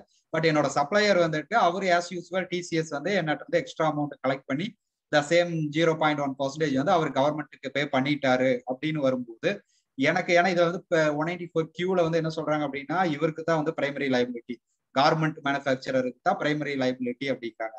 பட் கார்மெண்ட் மேனுஃபேக்சரர் அதை வந்து ஃபாலோ பண்ணாம விட்டுட்டாரு. ஸோ அப்ப என்ன ஆகு அப்படின்னு சொல்லி பார்த்தோம் அப்படின்னா, முன்னாடி வந்து பிளைனா நீங்க வந்து செக்ஷனா படிச்சீங்க அப்படின்னா கண்டிப்பா பிரைமரி லைபிலிட்டி வந்து பையருக்கு தான் இருக்கு, கார்மெண்ட் மேனுஃபேக்சரருக்கு தான் இருக்கு. அப்ப அவர் வந்து அந்த டிடிஎஸ் ப்ரொவிஷன்ஸ் ஃபாலோ பண்ணல அப்படின்னா, அந்த டிடிஎஸ் ப்ரொவிஷன்ஸ் வந்து ஃபாலோ பண்ணாததுக்கு ஜென்ரலா என்னென்ன கான்சிக்வன்சஸ் வருமோ, அதாவது இன்ட்ரெஸ்ட், லேட் டிடக்ஷனுக்கான இன்ட்ரெஸ்ட், இல்ல பெனால்டி, இல்ல செக்ஷன் 40A வந்து பாத்தீங்க அப்படின்னா டிஸ்அலவன்ஸ். இப்ப நார்மலா மத்த எக்ஸ்பெண்டிச்சருக்கு நம்ம டிடிஎஸ் பிடிக்கல அப்படின்னா, எவ்வளவு எக்ஸ்பெண்டிச்சருக்கு நம்ம டிடிஎஸ் பிடிக்கலையோ அதுல 30% வந்து இன்கம்ல ஆட் பண்ணி அதுக்கு வந்து நம்ம டாக்ஸ் பே பண்ண வேண்டிய சிச்சுவேஷன் ஆகு. ஸோ அதே மாதிரியான கான்சிக்வன்சஸ் வந்து 194 கியூல டிடிஎஸ் பிடிக்கல அப்படின்னாலும் கண்டிப்பாக வரும். உங்களுக்கு இன்ட்ரெஸ்ட் வரும், பெனால்டி வரும். அதுக்கப்புறம் பாத்தீங்க அப்படின்னா பர்ச்சேஸ்ல வந்து டோட்டல் வேல்யூ ஆஃப் பர்ச்சேஸ்ல 30% வந்து டிஸ்அலவ் ஆகும். ஓகேவா? ஸோ இது வந்து 194 கியூல. ஆனா 206C 1Hல அவர் பிடிச்சிட்டாரு அப்படின்னா என்ன அப்படின்னு சொல்லி பார்த்தோம்னா, 30th ஜூன்ல வந்து இன்கம் டேக்ஸ் டிபார்ட்மெண்ட் வந்து ஒரு கிளாரிபிகேஷன் கொடுத்துருக்காங்க. அந்த கிளாரிபிகேஷன்ல என்ன சொல்லியிருக்காங்க அப்படின்னா, 194 கியூல வந்து ஏதாவது ஒரு பையர் டிடிஎஸ் பிடிக்காம விட்டுட்டாங்க அப்படின்னா, சேம் டிரான்சாக்சனுக்கு அவங்களுடைய சப்ளையர் டிசிஎஸ் கலெக்ட் பண்ணி கட்டிட்டாங்க அப்படின்னா எந்த ப்ராப்ளம் கிடையாது, எந்த கான்சிக்வன்சஸும் கிடையாது அப்படின்னு இருக்காங்க. என்ன ரீசன் அப்படின்னு சொல்லி பார்த்தீங்க அப்படின்னா, 194 கியூலையும் வந்து பாத்தீங்க அப்படின்னா 0.1% தான் டிடிஎஸ் ரேட்டு. 206C 1Hலையும் பாத்தீங்க அப்படின்னா டாக்ஸ் டிசிஎஸ் ரேட் வந்து பாத்தீங்க அப்படின்னா 0.1%. ஸோ கவர்மெண்ட்டை பொறுத்த வரைக்கும் அந்த டிரான்சாக்சனுக்கு யாராவது ஒருத்தர் கையிலிருந்து அந்த டாக்ஸ் அமௌண்ட் வந்து போச்சு அப்படின்னாவே வந்துட்டு போகுது. ஸோ அப்போ வந்து 0.1% சப்ளையரோட ஹேண்ட்ல இருந்து போச்சு அப்படின்னாலே கவர்மெண்டோட பர்பஸ் வந்து சால்வ் ஆயிடுச்சு. ஸோ இப்போ என்ன பர்பஸ் இந்த 0.1% எதுக்காக கொண்டு வரணும்? இப்போ மற்ற எக்ஸ்பென்சஸை எடுத்துட்டீங்க அப்படின்னா, கான்ட்ராக்ட் எடுத்தோம் அப்படின்னா 1% ஆர் 2%ங்கிறாங்க. 194J எடுத்துட்டீங்கன்னா ப்ரொஃபஷனல் சார்ஜஸ் எடுத்துட்டீங்க அப்படின்னா 10%ங்கிறாங்க. ரெண்ட் எடுத்தீங்கன்னா 10% அப்படிங்கிறாங்க. இன்ட்ரெஸ்ட் எடுத்தீங்கன்னா 10%, கமிஷன் அப்படின்னா 5%. ஸோ அந்த மாதிரி ஒரு கன்சிடரபிள் பர்சன்டேஜ் ஆஃப் டேக்ஸ் வந்து உங்களுக்கு டிடக்ட் பண்ணும்போது ஏன் வந்து ஒரு ஸ்மால் வேல்யூ 0.1% அப்படிங்கிறது வந்து பாத்தீங்க அப்படின்னா ரொம்ப ரொம்ப சின்ன வேல்யூ. ஸோ எதுக்காக இந்த அமௌண்ட் வந்து கவர்மெண்ட் வந்து டிடக்ட் பண்ணணும், இல்ல டிசிஎஸ்ஸா கலெக்ட் பண்ணணும் அப்படின்னு சொல்றாங்க அப்படின்னா, எதுக்காக சொல்றாங்க? ஏன்னா நீங்க வந்து கவர்மெண்ட்டுக்கு இதுல பெரிய ரெவென்யூ அப்படின்னு சொல்லி வரப்போறது கிடையாது. ஏன்னா வெரி ஸ்மால் பர்சன்டேஜ், 0.1%. ஸோ என்ன பர்பஸ்க்காக அப்படின்னா, கவர்மெண்ட் வந்து என்ன நினைக்கிறாங்க அப்படின்னா, ஹை வேல்யூ ஆஃப் டிரான்சாக்சன் அவங்களோட நாலேஜுக்கு வரணும், இன்கம் டேக்ஸ் டிபார்ட்மெண்டோட நாலேஜுக்கு வந்து வரணும் அப்படின்னு நினைக்கிறாங்க. ஸோ இப்போ நீங்க எடுத்துட்டீங்க அப்படின்னா all contract payment, professional charges, interest, commission, immovable property transaction, நீங்க வந்து 194IA எடுத்துட்டீங்கன்னா high value of immovable property transaction, then பேங்க்ல வந்துட்டு high value of transaction. So எல்லாமே வந்து பாத்தீங்க அப்படின்னா உங்களுக்கு வந்து இன்கம் டேக்ஸ் டிபார்ட்மெண்டோட நாலேஜுக்கு வந்து ஆனுவல் ரிட்டர்ன் மூலமா வந்துருது. ஸோ இந்த பர்ச்சேஸ் வந்து பாத்தீங்க அப்படின்னா நீங்க வந்து கேட்கலாம், சார் எப்படி இருந்தாலும் நம்ம வந்து ஜிஎஸ்டி ரிட்டர்ன் வந்து ஃபைல் பண்ண போறோம். அப்ப ஜிஎஸ்டி ரிட்டர்ன் ஃபைல் பண்ணோம் அப்படின்னா அது மூலமா வந்து கவர்மெண்ட்டுக்கு வந்து சேல்ஸ் பர்ச்சேஸ் டிரான்சாக்சன் வந்து கண்டிப்பா போகத்தானே போகுது. ஸோ அப்ப வந்து இது மூலமா எதுக்கு அவங்க வந்து இன்ஃபர்மேஷன் கலெக்ட் பண்ணணும்னு நினைக்கிறாங்க அப்படின்னு சொல்லிட்டு. பட் இப்ப நிறைய இடத்துல நீங்க வந்து பாத்துருப்பீங்க, ஜிஎஸ்டிலயுமே வந்து பாத்தீங்க அப்படின்னா நிறைய மால் பிராக்டிசஸ் வந்து நடக்குது. ஸோ ஒருத்தர் வந்து ஹை வேல்யூ ஆஃப் குட்ஸை சேல் பண்றாங்க, பட் அதை வந்துட்டு ஜிஎஸ்டி ரிட்டர்ன்ல ப்ராப்பரா வந்து டிக்ளேர் பண்றது கிடையாது. ஸோ ஃப்ராடு நேச்சரா நிறைய டிரான்சாக்சன்ஸ் நடக்குது. ஸோ அது ஒரு பக்கம் இருந்துச்சு அப்படின்னாலும் இன்கம் டேக்ஸ் டிபார்ட்மெண்ட் அவங்களுக்கு ஒரு கரெக்டான இன்ஃபர்மேஷன் வந்து கிடைக்கணும் அப்படிங்கிற பர்பஸ்க்காக மேபி இந்த 0.1%, அதாவது இது வந்து என்னுடைய பர்சனல் ஒப்பீனியன், இது வந்து இன்ட்ரடியூஸ் பண்ணிருக்கலாம் அப்படிங்கிறது என்னோட வியூவா வந்து இருக்கு. So high value of transaction ஒரு ஸ்மால் பர்சன்டேஜ் வந்து பிடிக்கும் போது அதுக்கு நம்ம வந்து டிடிஎஸ் ரிட்டர்ன் இல்ல டிசிஎஸ் ரிட்டர்ன் ஃபைல் பண்ணும்போது ஆட்டோமேட்டிக்கா கவர்மெண்டோடைய நாலேஜுக்கு, இன்கம் டேக்ஸ் டிபார்ட்மெண்டோட நாலேஜுக்கு வந்து இந்த ஹை வேல்யூ ஆஃப் டிரான்சாக்சன் வந்து போறதுக்கு வந்து ஒரு வாய்ப்பா வந்து இருக்கு அப்படிங்கிறதுக்காக மேபி இந்த இது வந்து இன்ட்ரடியூஸ் பண்ணியிருக்கலாம். ஸோ இது வந்து நான் deduction. So either 206C 1H or 194Q will be sufficient. So இது கண்டிப்பா 194Q தான் பண்ணணும் அப்படிங்கிற அவசியம் இல்லை. பட் ரெண்டுமே பண்ணாம விட்டுட்டாங்க. இப்போ 194Q வந்து பையர் பண்ணல, 206C 1Hல வந்து செல்லர் வந்து டிசிஎஸ் கலெக்ட் பண்ணாம விட்டுட்டாங்க அப்படின்னா யாருக்கு ரெஸ்பான்சிபிலிட்டி, யாருக்கு ஃபர்ஸ்ட் லைபிலிட்டின்னு சொல்லி பாத்தீங்க அப்படின்னா பையருக்கு தான் ஃபர்ஸ்ட் ரெஸ்பான்சிபிலிட்டி இருக்கு 194Qல. ஏன் அவர் வந்துட்டு டிடிஎஸ் வந்து பிடிக்கல அப்படின்னா பிரைமரி லைபிலிட்டி அவருக்கு தான் வந்து வரும். ஏன்னா அவரோட இதுல தான் வந்து பாத்தீங்க அப்படின்னா கான்சிக்வன்சஸ் வந்து ஹெவியா இருக்கு. 30% ஆஃப் பர்ச்சேஸ் வந்து டிஸ்அலவ் ஆகு, இன்ட்ரெஸ்ட் பெனால்ட்டி இதெல்லாம் வந்து ஹையா இருக்கு. 206C 1Hல வந்து பாத்தீங்க அப்படின்னா ஜஸ்ட் உங்களுக்கு வந்து பெனால்ட்டி அது மட்டும் தான் வந்து வரதுக்கான சான்சஸ் இருக்கு. டிஸ்அலவன்சஸ் வந்து ஒரு பெரிய டாக்ஸ் பே பண்ணக்கூடிய சிச்சுவேஷன் கண்டிப்பா சப்ளையருக்கு வராது, பையருக்கு தான் வந்து அந்த ரெஸ்பான்சிபிலிட்டி இருக்கு. ஸோ இப்போ இது வரைக்கும் நான் சொன்னதை வந்து எப்படி வந்து நம்ம அப்ளிகபிலிட்டி வந்து நம்ம செக் பண்ணணும் அப்படிங்கறது வந்து ஒரு ஃப்ளோ சார்ட்டா கொடுத்துருக்கிறேன். ஸோ இந்த ஃப்ளோ சார்ட்டை பார்த்தீங்க அப்படின்னா உங்களுக்கு வந்து ரொம்ப கிளியரா வந்து அண்டர்ஸ்டாண்ட் ஆகும், யாருக்கு அப்ளிகபிள் ஆகும், எந்த மாதிரியான டிரான்சாக்ஷனுக்கு பிடிக்கணும், அந்த டிரான்சாக்ஷன்ல எப்படி வந்து நம்ம டிடிஎஸ் பிடிக்கணும் அப்படிங்கிறத நம்ம இப்போ பார்க்கலாம். இப்போ இது ஃபர்ஸ்ட் டெஸ்ட் நீங்க பார்க்கணும். Previous financial year turnover, நான் முன்னாடி சொன்ன மாதிரி turnover, sales or gross receipts, so இதெல்லாம் நீங்க வந்து வச்சு பார்க்கணும். ஸோ அது வந்து 10 crore எக்ஸீட் பண்ணியிருக்கா, அது வந்து 10 crore அதிகமா இருக்கா அப்படிங்கிறத பார்த்தோம்னா இதோட ஆன்சர் வந்து நோ. ஸோ இதோட ஆன்சர் நோவா வருது. இப்போ இந்த டெஸ்ட் வந்து நீங்க பண்ணீங்க. இப்போ நீங்க வந்து ஒரு ஆடிட் ஸ்டாஃபா இருந்தீங்க, இல்ல ஒரு ஆர்டிகல் ஸ்டூடெண்டா இருந்தீங்க அப்படின்னா உங்க கிளைண்ட்டுக்கு இந்த டெஸ்ட் எடுத்து நீங்க ஃபர்ஸ்ட் பண்ணுங்க. ஸோ ப்ரீவியஸ் இயர் ஃபினான்சியல் ஸ்டேட்மெண்ட்டை எடுத்துக்கங்க. ஃபினான்சியல் ஸ்டேட்மெண்ட்டை எடுத்துட்டு அதுல வந்துட்டு பாத்தீங்க அப்படின்னா உங்களுக்கு பிசினஸ் ரெசிப்ட், ஏன்னா இதுல வந்து பர்டிகுலரா அவங்க சொல்றது வந்து பாத்தீங்க அப்படின்னா business related receipt. So business related receipt அதுல நான் முன்னாடி சொன்ன மாதிரி இன்க்ளூடிங் ஜிஎஸ்டி வந்து நீங்க இன்க்ளூட் பண்ணிட்டு அந்த டோட்டல் ரெசிப்ட்ஸ் வந்து உங்களுக்கு 10 crore கிராஸ் பண்ணுதா அப்படின்னு சொல்லி நீங்க செக் பண்ணுங்க. இல்ல 10 crore கிராஸ் பண்ணல, ஆன்சர் வந்து நோ அப்படின்னு சொல்லி வந்துச்சு அப்படின்னா இந்த செக்ஷன் 194Q உங்களுடைய கன்சர்னுக்கு அப்ளிகபிள் ஆகாது. ஸோ உங்களுடைய கன்சர்னுக்கு இது அப்ளிகபிள் ஆகாது. இப்ப ஆன்சர் வந்து எஸ் வருது. இப்ப என்ன, இப்ப என்னோட டர்ன் ஓவரோ இல்ல உங்க கிளைண்டோட டர்ன் ஓவரோ வந்துட்டு 10 crore தாண்டிடுச்சு அப்படின்னா ஆன்சர் வந்து எஸ் வந்துச்சு அப்படின்னா என்ன பண்ணணும் அப்படின்னா அடுத்தது ஆமா எனக்கு வந்து இந்த டிடிஎஸ் 194Q வந்து எனக்கு அப்ளிகபிள் ஆகுது. ஸோ அப்ப என்ன மாதிரியான டிரான்சாக்ஷனுக்கு நான் இந்த டிடக்ஷன் பண்ணணும் அப்படிங்கறத அடுத்த ஸ்டெப் நீங்க பார்க்கணும். Current year purchase of goods 50 lakhs cross பண்ணியிருக்கா. ஸோ நீங்க வந்து எந்த ஒரு சப்ளையர் கிட்ட இருந்து பர்ச்சேஸ் பண்ண கூட்ஸோட வேல்யூ வந்து பாத்தீங்க அப்படின்னா 50 lakhs கிராஸ் பண்ணியிருக்கா அப்படிங்கிறத பார்க்கணும். இதுக்கான ஆன்சர் நோ அப்படின்னா திருப்பியுமே உங்களுக்கு நாட் அப்ளிகபிள். ஸோ எனக்கு 10 crore மேல கிராஸ் பண்ணிருச்சு, 194Qல வந்து நான் வந்து அப்ளிகபிள் ஆகிறேன், பட் என்னுடைய சப்ளையர் கிட்ட நான் பர்ச்சேஸ் பண்ணியிருக்கிறேன் கூட்ஸோட இந்த 50 lakhs அப்படிங்கிறது ஃபார் ஈச் சப்ளையர், இது வந்து அக்ரிகேட் கிடையாது, ஈச் சப்ளையர். இப்ப நீங்க வந்து ஒரு அதே கார்மெண்ட் மேனுஃபேக்சரர் ஒரு 10 person கிட்ட இருந்து பர்ச்சேஸ் பண்றாரு அப்படின்னா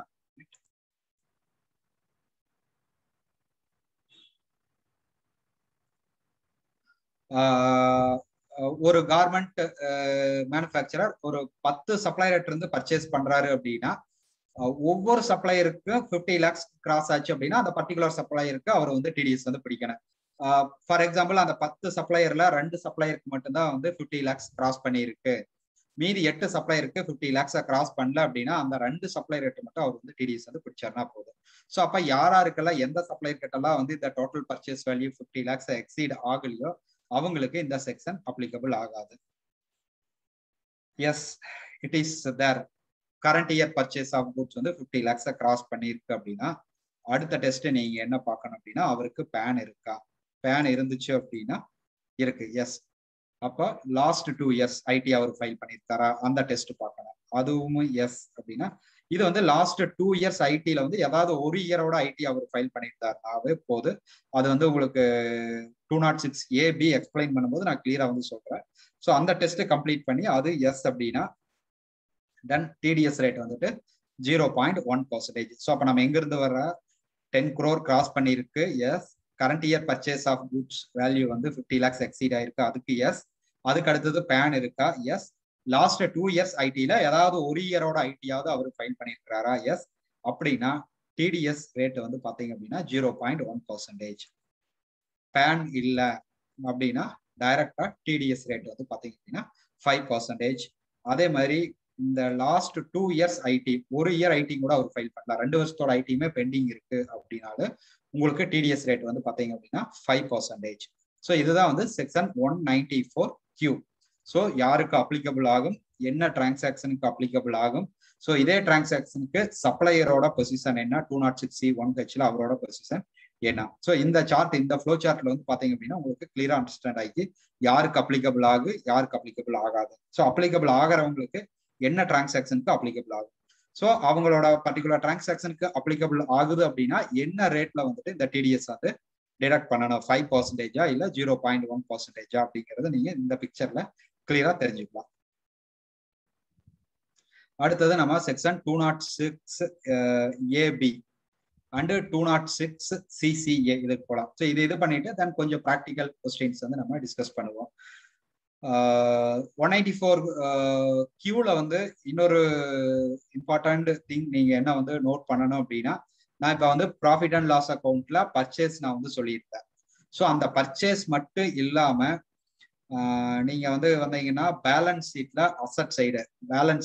அசட் சைடு கேபிட்டல் குட்ஸ் பர்ச்சேஸுக்கும் வந்து 194 Q வந்து அப்ளிகபிள் ஆகும். இப்போ சப்போஸ் நீங்க மெஷினரி பர்ச்சேஸ் பண்றீங்க, இல்ல வந்து வேற ஏதாவது ஒரு பிக்சட் அசட்ஸ், மூவபிள் ப்ராப்பர்ட்டி, ஏன்னா இம்மூவபிள் ப்ராப்பர்ட்டிக்கு வந்து செக்ஷன் 194 IA வந்து இருக்கு.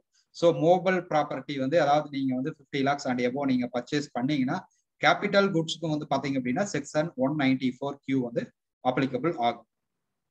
ஆனா இதே வந்து நீங்க ரெசிடென்ட் பர்சன் கிட்ட இருந்து பர்ச்சேஸ் பண்ணீங்கன்னா மட்டும்தான் 194 Q அப்ளிகபிள் ஆகும்.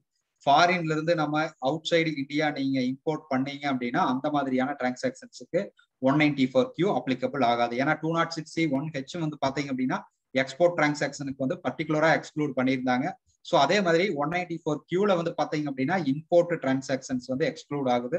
ஸோ இது வந்து ஒன்லி ரெசிடென்ட் பர்சன், நீங்க வந்து ஒரு ரெசிடென்ட் பர்சன் கிட்ட பர்ச்சேஸ் பண்ணியிருந்தீங்கன்னா, உங்களுடைய சப்ளையர் வந்து ரெசிடென்ட் பர்சனா இருந்தாங்க அப்படின்னா தான் வந்து உங்களுக்கு இந்த செக்ஷன் 194 Q வந்து அப்ளிகபிள் ஆகும். ஸோ இது வந்து normal trading account purchase of குட்ஸுக்கு மட்டும் இல்லாம கேபிட்டல் குட்ஸ் பர்ச்சேஸுக்கு வந்து உங்களுக்கு அப்ளிகபிள் ஆகும். இப்போ section 206 AB and 206 CCA. So இப்போ இதுக்கு முன்னாடி சொன்ன 194 Q வந்து பார்த்தீங்க அப்படின்னா லிமிடெட் அப்ளிகபிலிட்டி. ஸோ லிமிடெட் அப்ளிகபிலிட்டின்னு என்னன்னா அந்த பர்டிகுலர் டர்ன் ஓவர் கிரைட்டீரியா இருக்கு, அந்த டர்ன் ஓவர் கிரைட்டீரியா இருக்கிறவங்களுக்கு மட்டும்தான் அந்த செக்ஷன் அப்ளிகபிள் ஆகும். பட் இந்த 206 AB அண்ட் 206 CCA, 206 AB வந்து எதுவும் கிடையாது, டிடிஎஸ் பிடிக்கிறவங்களுக்கு அப்ளிகபிள் ஆகக்கூடிய செக்ஷன் 206 AB. 206 CCA அப்படிங்கிறது வந்து டிசிஎஸ் கலெக்ட் பண்ணக்கூடியவங்களுக்கு அப்ளிகபிள் ஆகக்கூடிய செக்ஷன் 206 CCA. ஸோ இந்த ரெண்டு செக்ஷனை யாருக்கெல்லாம் அப்ளிகபிள் ஆகும் அப்படின்னு சொல்லி பார்த்தீங்க அப்படின்னா, for all TDS and TCS deductors. என்னோட turnover just 1 crore, I am a partnership firm. So I am a person, நான் வந்து எனக்கு வந்து டிடிஎஸ் பிடிக்கக்கூடிய ரெஸ்பான்சிபிலிட்டி இருக்கு. ஏன்னா நான் வந்து partnership firm, irrespective of my turnover I am responsible to deduct TDS. அந்த கண்டிஷன்ஸ் எல்லாம் ஃபுல்ஃபில் ஆச்சு அப்படின்னா under respective sections we have to deduct TDS or TCS. இப்போ ஆல் டிடிஎஸ் அண்ட் டிசிஎஸ் டிடக்டர்ஸுக்கு இந்த section 206 AB and 206 CCA applicable ஆகும். So இந்த 206 AB அப்படிங்கிறது என்ன? ஸோ இந்த ரெண்டு ப்ரொவிஷன்ஸுமே வந்து பார்த்தீங்க அப்படின்னா 1/7/2021 இருந்து தான் நமக்கு ஆக போகுது. ஃபினான்ஸ் ஆக்ட் 2021 கொண்டு வந்த நியூ ப்ரொவிஷன்ஸ் எப்படி வந்து 194 Q கொண்டு வந்தாங்களோ, ஸோ அதே மாதிரி 206 AB அண்ட் 206 CCA கொண்டு வந்திருக்காங்க. ஸோ இதுல வந்து நிறைய கன்ஃபியூசஸ் வந்துட்டு இருக்கு, அந்த கன்ஃபியூசஸ் வந்து கிளாரிஃபை பண்றேன் நான். இது யாருக்கு அப்ளிகபிள் ஆகும் அப்படின்னு சொல்லி பார்த்தீங்க அப்படின்னா, டிடக்டீஸ் who have not filed both the last 2 previous years income tax return. So deductee இப்போ என்னன்னா எக்ஸாம்பிளுக்கு வந்து அசியூம் பண்ணிக்கங்க, I am a garment manufacturer. So நான் வந்து garment manufacturer, I am a deductor, I am responsible to deduct TDS. So ஏன்னா நான் வந்து டிடக்டர். அப்போ டிடக்டி அப்படிங்கிறவங்க யாரு? என்னுடைய contractors, my professionals, my landlord, இவங்க எல்லாம் தான் வந்து டிடக்டிஸ் அப்படிங்கிற கேட்டகரியில வருவாங்க. ஸோ நம்ம ஒரு எக்ஸாம்பிளுக்கு எடுத்துப்போம், there is a contractor, there is a knitting contractor, or there is a dyeing contractor. நம்ம டையிங் கான்ட்ராக்டர் அசியூம் பண்ணிக்குவோம். So I am a garment manufacturer, I am having a dyeing contractor. நான் வந்து dyeing contractor எனக்கு ஒருத்தர் இருக்காரு. So அவரை வந்துட்டு நம்ம என்ன சொல்லுவோம் அப்படின்னா இன்கம் டேக்ஸ் பாயிண்ட் ஆஃப் வியூல deductee. So I am the deductor, he will be the deductee. So அப்போ நான் என்ன செக் பண்ணணும்னா, இப்போ வந்து that deductee is an individual, we will assume that he is an individual. So அப்ப அவர் இண்டிவிஜுவலா இருந்தாரு அப்படின்னா I have to deduct 1% on the contract value, 1% on the contract value. அந்த கான்ட்ராக்ட் வேல்யூல நான் 1% வந்து நான் டிடக்ட் பண்ணனா போதும். ஸோ இது வந்து ஆக்சுவல் ப்ரொவிஷன். இப்போ 1/7/2021 இருந்து நீங்க என்ன செக் பண்ணணும் அப்படின்னா, அவர் வந்துட்டு பழைய 2 ப்ரீவியஸ் இயரோட இன்கம் டேக்ஸ் ரிட்டர்ன் ஃபைல் பண்ணியிருக்காரா அப்படிங்கிறத ஒரு கண்டிஷன் நீங்க பார்க்கலாம். இன்னொரு கண்டிஷன் வந்து அவருடைய அந்த டிடக்டிவுடைய அந்த டையிங் கான்ட்ராக்டருடைய அக்ரிகேட் டிடிஎஸ் அண்ட் டிசிஎஸ் வந்துட்டு அந்த 2 ப்ரீவியஸ் இயர்ஸ்லயும் வந்து 50,000 தாண்டி இருக்கா, ஒவ்வொரு ப்ரீவியஸ் இயர்லயும் வந்து 50,000க்கு அண்ட் எபோ இருக்கா அப்படின்னு சொல்லி பார்க்கணும். ஸோ அந்த மாதிரி அவங்க அந்த டெஃபினேஷனுக்குள்ள வந்தாங்க அப்படின்னா அவங்களை என்ன நம்ம சொல்லுவோம் அப்படின்னா ஸ்பெசிஃபைடு பர்சன்ஸ் அப்படிங்கிறோம். ஸோ ஒரு டையிங் கான்ட்ராக்டர் அவரு பழைய 2 வருஷத்தோட ஐடி ரிட்டர்ன் ஃபைல் பண்ண கிடையாது. அதுக்கப்புறம் அவருடைய 2 வருஷத்துலயுமே ஒவ்வொரு வருஷத்துலயுமே வந்து பாத்தீங்க அப்படின்னா டிடிஎஸ் அண்ட் டிசிஎஸோட டோட்டல் வேல்யூ வந்து 50,000 எக்ஸீட் பண்ணியிருக்கு, 50,000 தாண்டி இருக்கு. அப்படிங்கிறப்ப அவரை வந்து நம்ம என்ன சொல்லுவோம் அப்படின்னா இந்த செக்ஷன் படி ஸ்பெசிஃபைடு பர்சன் அப்படின்னு வந்து நம்ம சொல்லுவோம். ஸோ அவர் ஸ்பெசிஃபைடு பர்சன் ஆனாரு அப்படின்னா என்ன கான்சிக்வன்ஸ் அப்படிங்கிறது நெக்ஸ்ட் ஸ்லைட்ல இருக்கு. ஸோ அவரை வந்து ஃபர்ஸ்ட் ஸ்பெசிஃபைடு பர்சனா அப்படிங்கிறத நீங்க ஃபர்ஸ்ட் வந்து கண்டுபிடிக்கணும். ஸோ சார் இது எப்படி சார் நான் கண்டுபிடிக்கிறது? இப்போ எனக்கு வந்து நான் வந்து ஒரு ஸ்மால் லெவல் பிசினஸ் மேன்னா ஓகே, நான் வந்து 100 crore 200 crore நான் டர்ன் ஓவர் பண்ணிட்டு இருக்கேன். ஐ எம் ஏ மேனுஃபேக்சரர். எனக்கு கீழே வந்து பாத்தீங்க அப்படின்னா 500 ஜாப் ஒர்க்கர்ஸ் இருக்கிறாங்க, 500 கான்ட்ராக்டர்ஸ் இருக்கிறாங்க. ஸோ அந்த 500 கான்ட்ராக்டர்ஸையும் நான் அப்ரோச் பண்ணி அவங்க 2 வருஷத்தோட ஐடி ரிட்டர்ன் அவங்களுக்கு இருக்கா, இல்ல அவங்களோட டிடிஎஸ் அண்ட் டிசிஎஸ் லைபிலிட்டி வந்து 50,000 தாண்டி இருக்கா அப்படிங்கறத நான் எப்படி கண்டுபிடிக்கிறது அப்படிங்கிறது கண்டிப்பா வந்து ஒரு டஃப் ஜாப். கண்டிப்பா ஒவ்வொருத்தர்கிட்டையும் நீங்க வந்து இதோட டீட்டெயில்ஸை வந்து கலெக்ட் பண்ணி அதை வெரிஃபை பண்ணி அவங்க வந்து அவங்க ஸ்பெசிஃபைடு பர்சனா இல்லையா அப்படிங்கிறது வந்து நீங்க ஐடென்டிஃபை பண்ணணும் அப்படின்னா கண்டிப்பா அது வந்து ஒரு லென்த்தி ப்ராசஸ், கண்டிப்பா வந்து டைம் கன்சியூமிங் ப்ராசஸ். ஏன்னா அவங்க எல்லாத்துக்குமே தெரியும் நம்ம யாருக்கிட்ட போய் நம்ம டீட்டெயில்ஸ் கேட்டோம் அப்படின்னாலும் கண்டிப்பா அவங்க வந்து கொடுக்க மாட்டாங்க. இன்னொரு டிஃபிகல்ட்டி என்ன வரலாம் அப்படின்னா இன்கம் டேக்ஸ் ரிட்டர்ன் அப்படிங்கிறது வந்து பாத்தீங்க அப்படின்னா அது ஒவ்வொருத்தரோட கான்ஃபிடென்சியல் டாக்குமெண்ட். இப்போ என்னோட இன்கம் டேக்ஸ் ரிட்டர்னை வந்துட்டு அன்லஸ் அதர்வைஸ் இன்கம் டேக்ஸ் ஆஃபீஸரோ இல்லை வேற ஆத்தன்டிகேட்டட் அத்தாரிட்டி கேட்காம நான் வந்து என்னோட இன்கம் டேக்ஸ் ரிட்டர்னை நான் யாருக்கும் ப்ரொடியூஸ் பண்ணணும் அப்படிங்கிற நெசசிட்டி கிடையாது. ஸோ அப்போ நீங்க வந்து ஒரு கார்மெண்ட் மேனுஃபேக்சரர், நீங்க ஒரு டேக்ஸ் டிடக்டர், நீங்க போய் உங்க டிடக்டியோட இன்கம் டேக்ஸ் ரிட்டர்னை கொடுங்க அப்படின்னு சொல்லி நீங்க கேட்டு வாங்கி பார்க்க முடியாது. உங்களுக்கு வந்து ரைட்ஸ் கிடையாது. பட் நீங்க வந்து உங்களுடைய சப்ளையர் உங்களுடைய கான்ட்ராக்டர் இருந்து அதை வாங்கி பார்க்கலாம். இதை வந்து இந்த ஹார்ட்ஷிப்பை வந்து ரிமூவ் பண்றதுக்கு இன்கம் டேக்ஸ் டிபார்ட்மெண்ட் வந்து ஒரு சிம்பிள் வே வந்து சொல்லியிருக்காங்க. ஸோ எப்படி வந்து ஒரு பர்சன் வந்து ஸ்பெசிஃபைடு பர்சனா இல்லையா அப்படின்னு சொல்லி நீங்க ஐடென்டிஃபை பண்ண முடியும் அப்படிங்கிறதுக்கு ஒரு வழி இருக்கு. ஸோ அந்த வழி என்ன அப்படிங்கிறது நான் வந்து பின்னாடி வந்து சொல்றேன். இல்லை அப்படின்னா இந்த மேனுவல் எக்ஸசைஸ் தான் நீங்க பண்ணணும். பட் இந்த மேனுவல் எக்ஸசைஸ் பண்ணாம ஒரு பர்டிகுலர் டிடக்டிவ் வந்து ஸ்பெசிஃபைடு பர்சனா இல்லையா அப்படிங்கிறத ஐடென்டிஃபை பண்றதுக்கு ஒரு சிம்பிள் வே இன்கம் டேக்ஸ் போர்ட்டல்ல இருக்கு. அது என்ன அப்படிங்கிறது நான் அடுத்த ஸ்லைட்ல வந்து நான் சொல்றேன். ஸோ இந்த ஸ்பெசிஃபைடு பர்சன் அப்படிங்கிறதுல வந்து பாத்தீங்க அப்படின்னா நான் ரெசிடென்ட் இன்க்ளூட் ஆக மாட்டாங்க. ஸோ நான் resident who does not have a permanent establishment in India. So அவங்களுக்கு வந்து இது அப்ளிகபிள் ஆகாது. ஸோ அப்போ நான் ரெசிடென்ட் இந்தியாவில் பர்மனன்ட் எஸ்டாப்ளிஷ்மெண்ட் கிடையாது. ஸோ அவங்களுக்கு நீங்க வந்து டிடிஎஸ் வந்து பண்ணணும் அப்படின்னா இந்த ப்ரொவிஷன்ஸ் பார்க்கணும் அப்படிங்கிற அவசியம் இல்லை. ஏன்னா அவங்க நான் ரெசிடென்ட் அப்படிங்கிற மாதிரி இருந்துச்சு அப்படின்னா அவங்க கண்டிப்பா இந்தியாவில் வந்து இன்கம் டேக்ஸ் ரிட்டர்ன் ஃபைல் பண்ணணும் அப்படிங்கிற நெசசிட்டி கிடையாது. ஸோ அப்போ அவங்க கண்டிப்பா அவங்க கிட்ட வந்து 2 இயர்ஸுக்கான ஐடி ரிட்டர்ன் இருக்காது. ஸோ அதனால அவங்க வந்து இந்த செக்ஷன்ல கவர் ஆக மாட்டாங்க. ஸோ இது வந்து யாருக்கு அப்ளிகபிள் ஆகும் அப்படிங்கிறது. ஸோ இப்போ ப்ரீவியஸ் இயர் அப்படிங்கிறது எதை நம்ம வந்து கன்சிடர் பண்ணணும்? இப்போ ஃபார் எக்ஸாம்பிள் இப்போ நம்ம வந்து ஃபினான்சியல் இயர் 21-22 இருக்கிறோம். ஏன்னா இது வந்து 1/7/2021 இருந்து இந்த ப்ரொவிஷன்ஸ் அப்ளிகபிள் ஆகுது. ஸோ அப்போ நம்ம இப்போ கரண்ட் ஃபினான்சியல் இயருக்கு இப்போ பார்க்கணும். ஏன்னா அடுத்த ஃபினான்சியல் இயர் அதுக்கப்புறம் பேசுவோம். ஃபர்ஸ்ட் இந்த ஃபினான்சியல் இயர் 21-22 சார் நான் இப்போ ஜூலை 21 இருக்கிறேன். நான் வந்து இப்போ அந்த டிடக்டியோட எந்த ப்ரீவியஸ் இயர்ஸ் இப்போ ப்ரீவியஸ் இயர்னா நார்மலா நம்ம என்ன சொல்லுவோம் ஃபினான்சியல் இயர் 21-22 அப்படின்னு சொல்லி எடுத்துட்டோம்னா 2021 அண்ட் 1920 2021 அண்ட் 1920 இந்த ரெண்டும் தான் வந்து பாத்தீங்க அப்படின்னா ப்ரீவியஸ் ஃபினான்சியல் இயர். அதாவது 21-22க்கான ப்ரீவியஸ் ஃபினான்சியல் இயர் 2 ஃபினான்சியல் இயர்னா நம்ம 1920 அண்ட் 2021 எடுப்போம். பட் இந்த செக்ஷன்ல நம்ம அந்த மாதிரி 1920 அண்ட் 2021 எடுக்கணுமா இல்ல 1819 அண்ட் 1920 2 ப்ரீவியஸ் இயர் எடுக்கணுமா அப்படிங்கிற ஒரு கொஸ்டின் இருக்கு. ஸோ இந்த இடத்துலதான் வந்து பாத்தீங்க அப்படின்னா நிறைய பையர்ஸ் வந்து கன்ஃபியூஸ் ஆயிட்டு அவங்களுடைய மெயில் இப்போ நீங்க வந்து ஒரு கன்சர்ன் ஒரு ஆர்கனைசேஷன்ல இருக்கிறீங்க, ஒரு ஆர்கனைசேஷனோட அக்கௌண்டன்ட்டா இருந்திருந்தீங்கன்னாவோ, இல்ல நீங்க ஒரு ஆடிட் ஸ்டாஃபா இருந்திருந்தீங்கன்னா உங்க கிளைண்ட் வந்து அந்த பர்டிகுலர் பையர்ட்ட இருந்து வந்த மெயில் வந்து உங்களுக்கு ஃபார்வர்ட் பண்ணியிருப்பாங்க, இல்ல அந்த டிடக்டரோட மெயிலை வந்து உங்களுக்கு ஃபார்வர்ட் பண்ணியிருப்பாங்க. ஸோ அதுல வந்து அவங்க என்ன கேட்டிருப்பாங்க அப்படின்னா, உங்களுடைய 2 இயர்ஸ் ஐடி ரிட்டர்ன் நீங்க ஃபைல் பண்ணியிருக்கீங்களா, அந்த 2 இயர்ஸ் ஐடி ரிட்டர்ன் வந்து 139(1) டியூ டேட்டுக்குள்ள ஃபைல் பண்ணிருக்காங்களான்னு கேட்டிருக்காங்க. ஸோ அந்த 139(1) டியூ டேட்டுக்குள்ள வந்து ஃபைல் பண்ணணும் அப்படிங்கிறது ஒரு தப்பான கண்ணோட்டம்.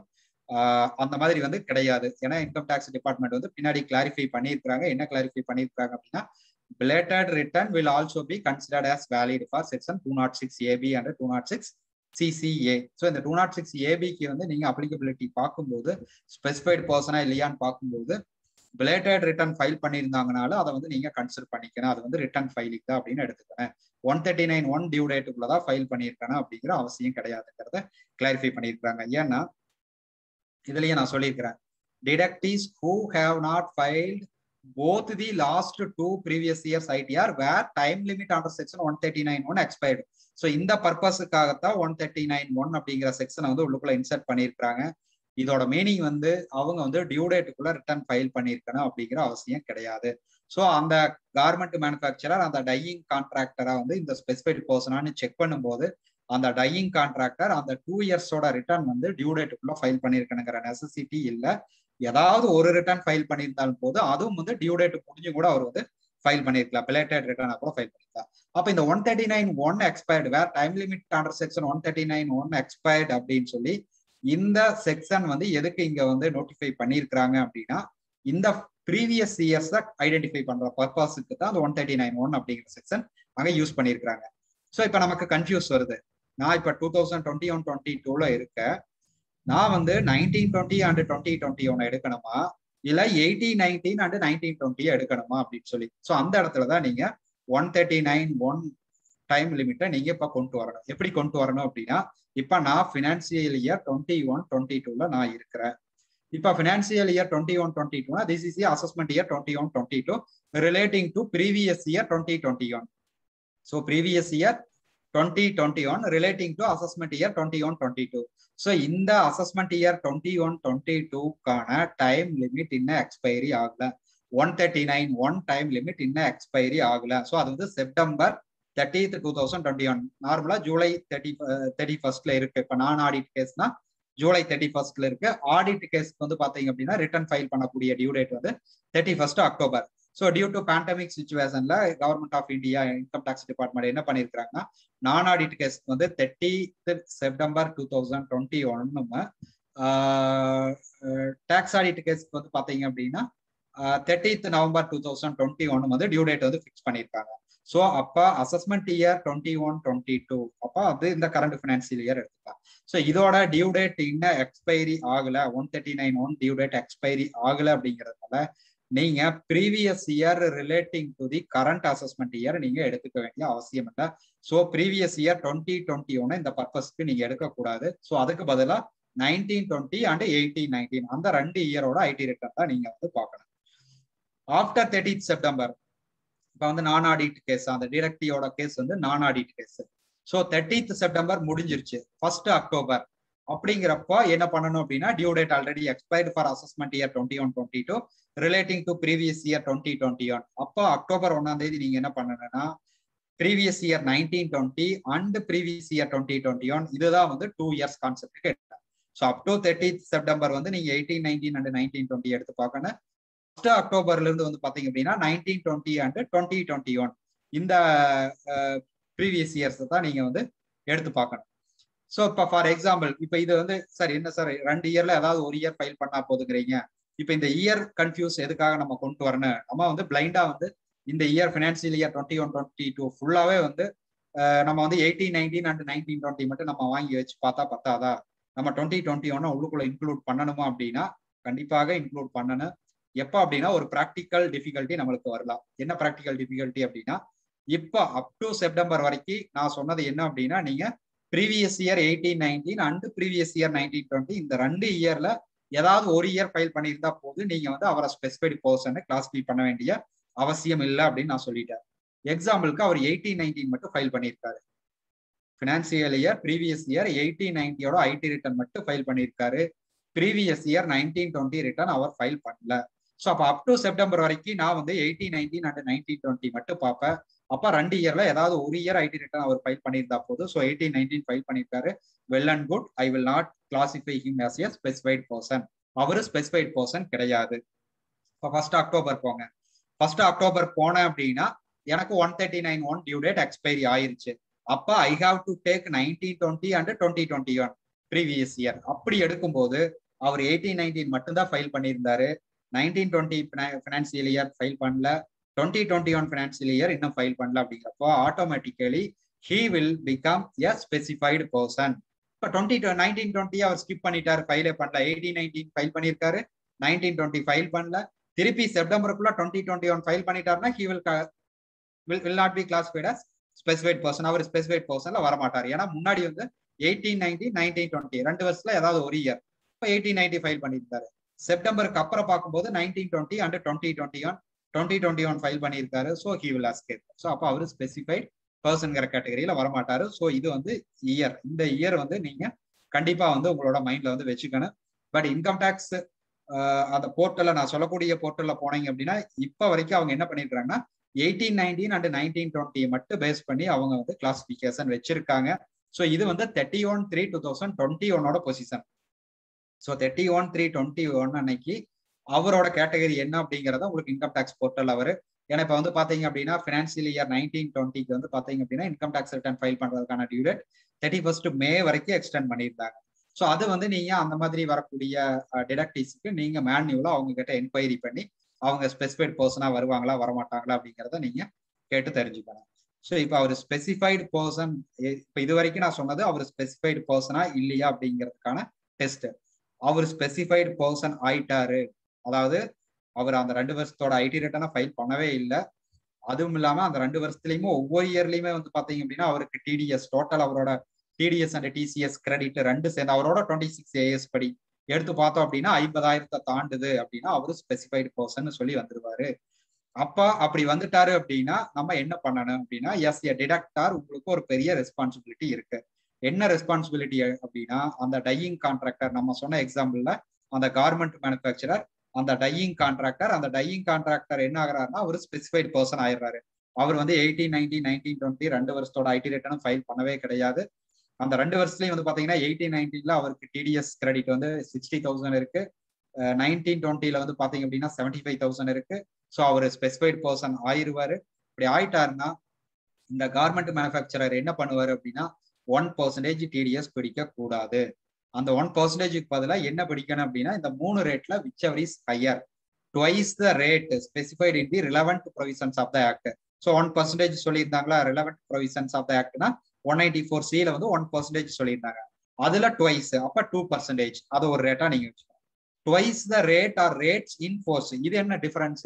Twice the rate specified in the relevant ஆக்டுக்கும் ட்வைஸ் த ரேட் இன் ஃபோர்ஸுக்கும் இருக்கிற டிஃபரன்ஸ் என்ன அப்படின்னா அந்த ஃபர்ஸ்ட் சொன்ன இருக்கிற ரெலவெண்ட் ப்ரொவிஷன்ங்கிறது வந்து செக்ஷன்ல ஆக்ட்ல சொல்லியிருக்கிற ரேட், ரெண்டாவது சொல்லியிருக்கிறது ரேட் இன் ஃபோர்ஸ். இப்ப லாஸ்ட் இயர்லாம் வந்து பாத்தீங்க அப்படின்னா due to covid pandemic income tax டிபார்ட்மெண்ட்டுக்கு வந்து கவர்மெண்ட் என்ன பண்ணுவாங்க அப்படின்னா சர்டைன் பவர்ஸ் வந்து பாத்தீங்கன்னா போர்டுக்கு வந்து கொடுப்பாங்க. அதாவது டைரக்ட் டாக்ஸ் போர்டுக்கு வந்து பாத்தீங்க அப்படின்னா சர்டைன் பவர் கொடுப்பாங்க.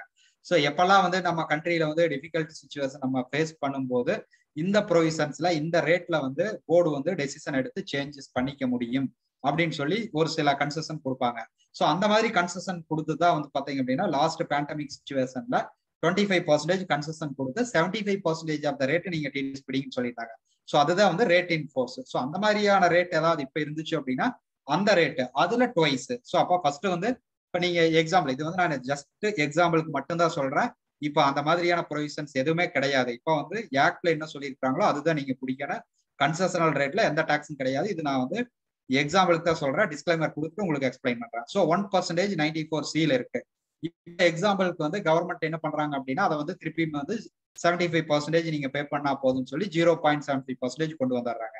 ஸோ அப்ப நீங்க என்ன பண்ணணும் அப்படின்னா twice the rate of 1%, 2% or twice the rate of 0.75%, that will come 1.5% or 5%, whichever is high. இந்த மூணுல எது ஹை அப்படி ஆட்டோமேட்டிக்கா பாத்தீங்க அப்படின்னா 5%ங்கிறத ஹை.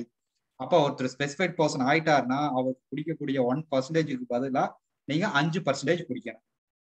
இப்ப அதே வந்து ஒரு landlord the garment manufacturer is the tenant. So இவர் டெனன்ட், அவர் லேண்ட்லார்டுக்கு வந்து டிடிஎஸ் பிடிச்சிட்டு இருக்காரு. ஸோ ஜென்ரலா ரெண்ட்டுக்கான டிடிஎஸ் ரேட் வந்து என்னது 10%.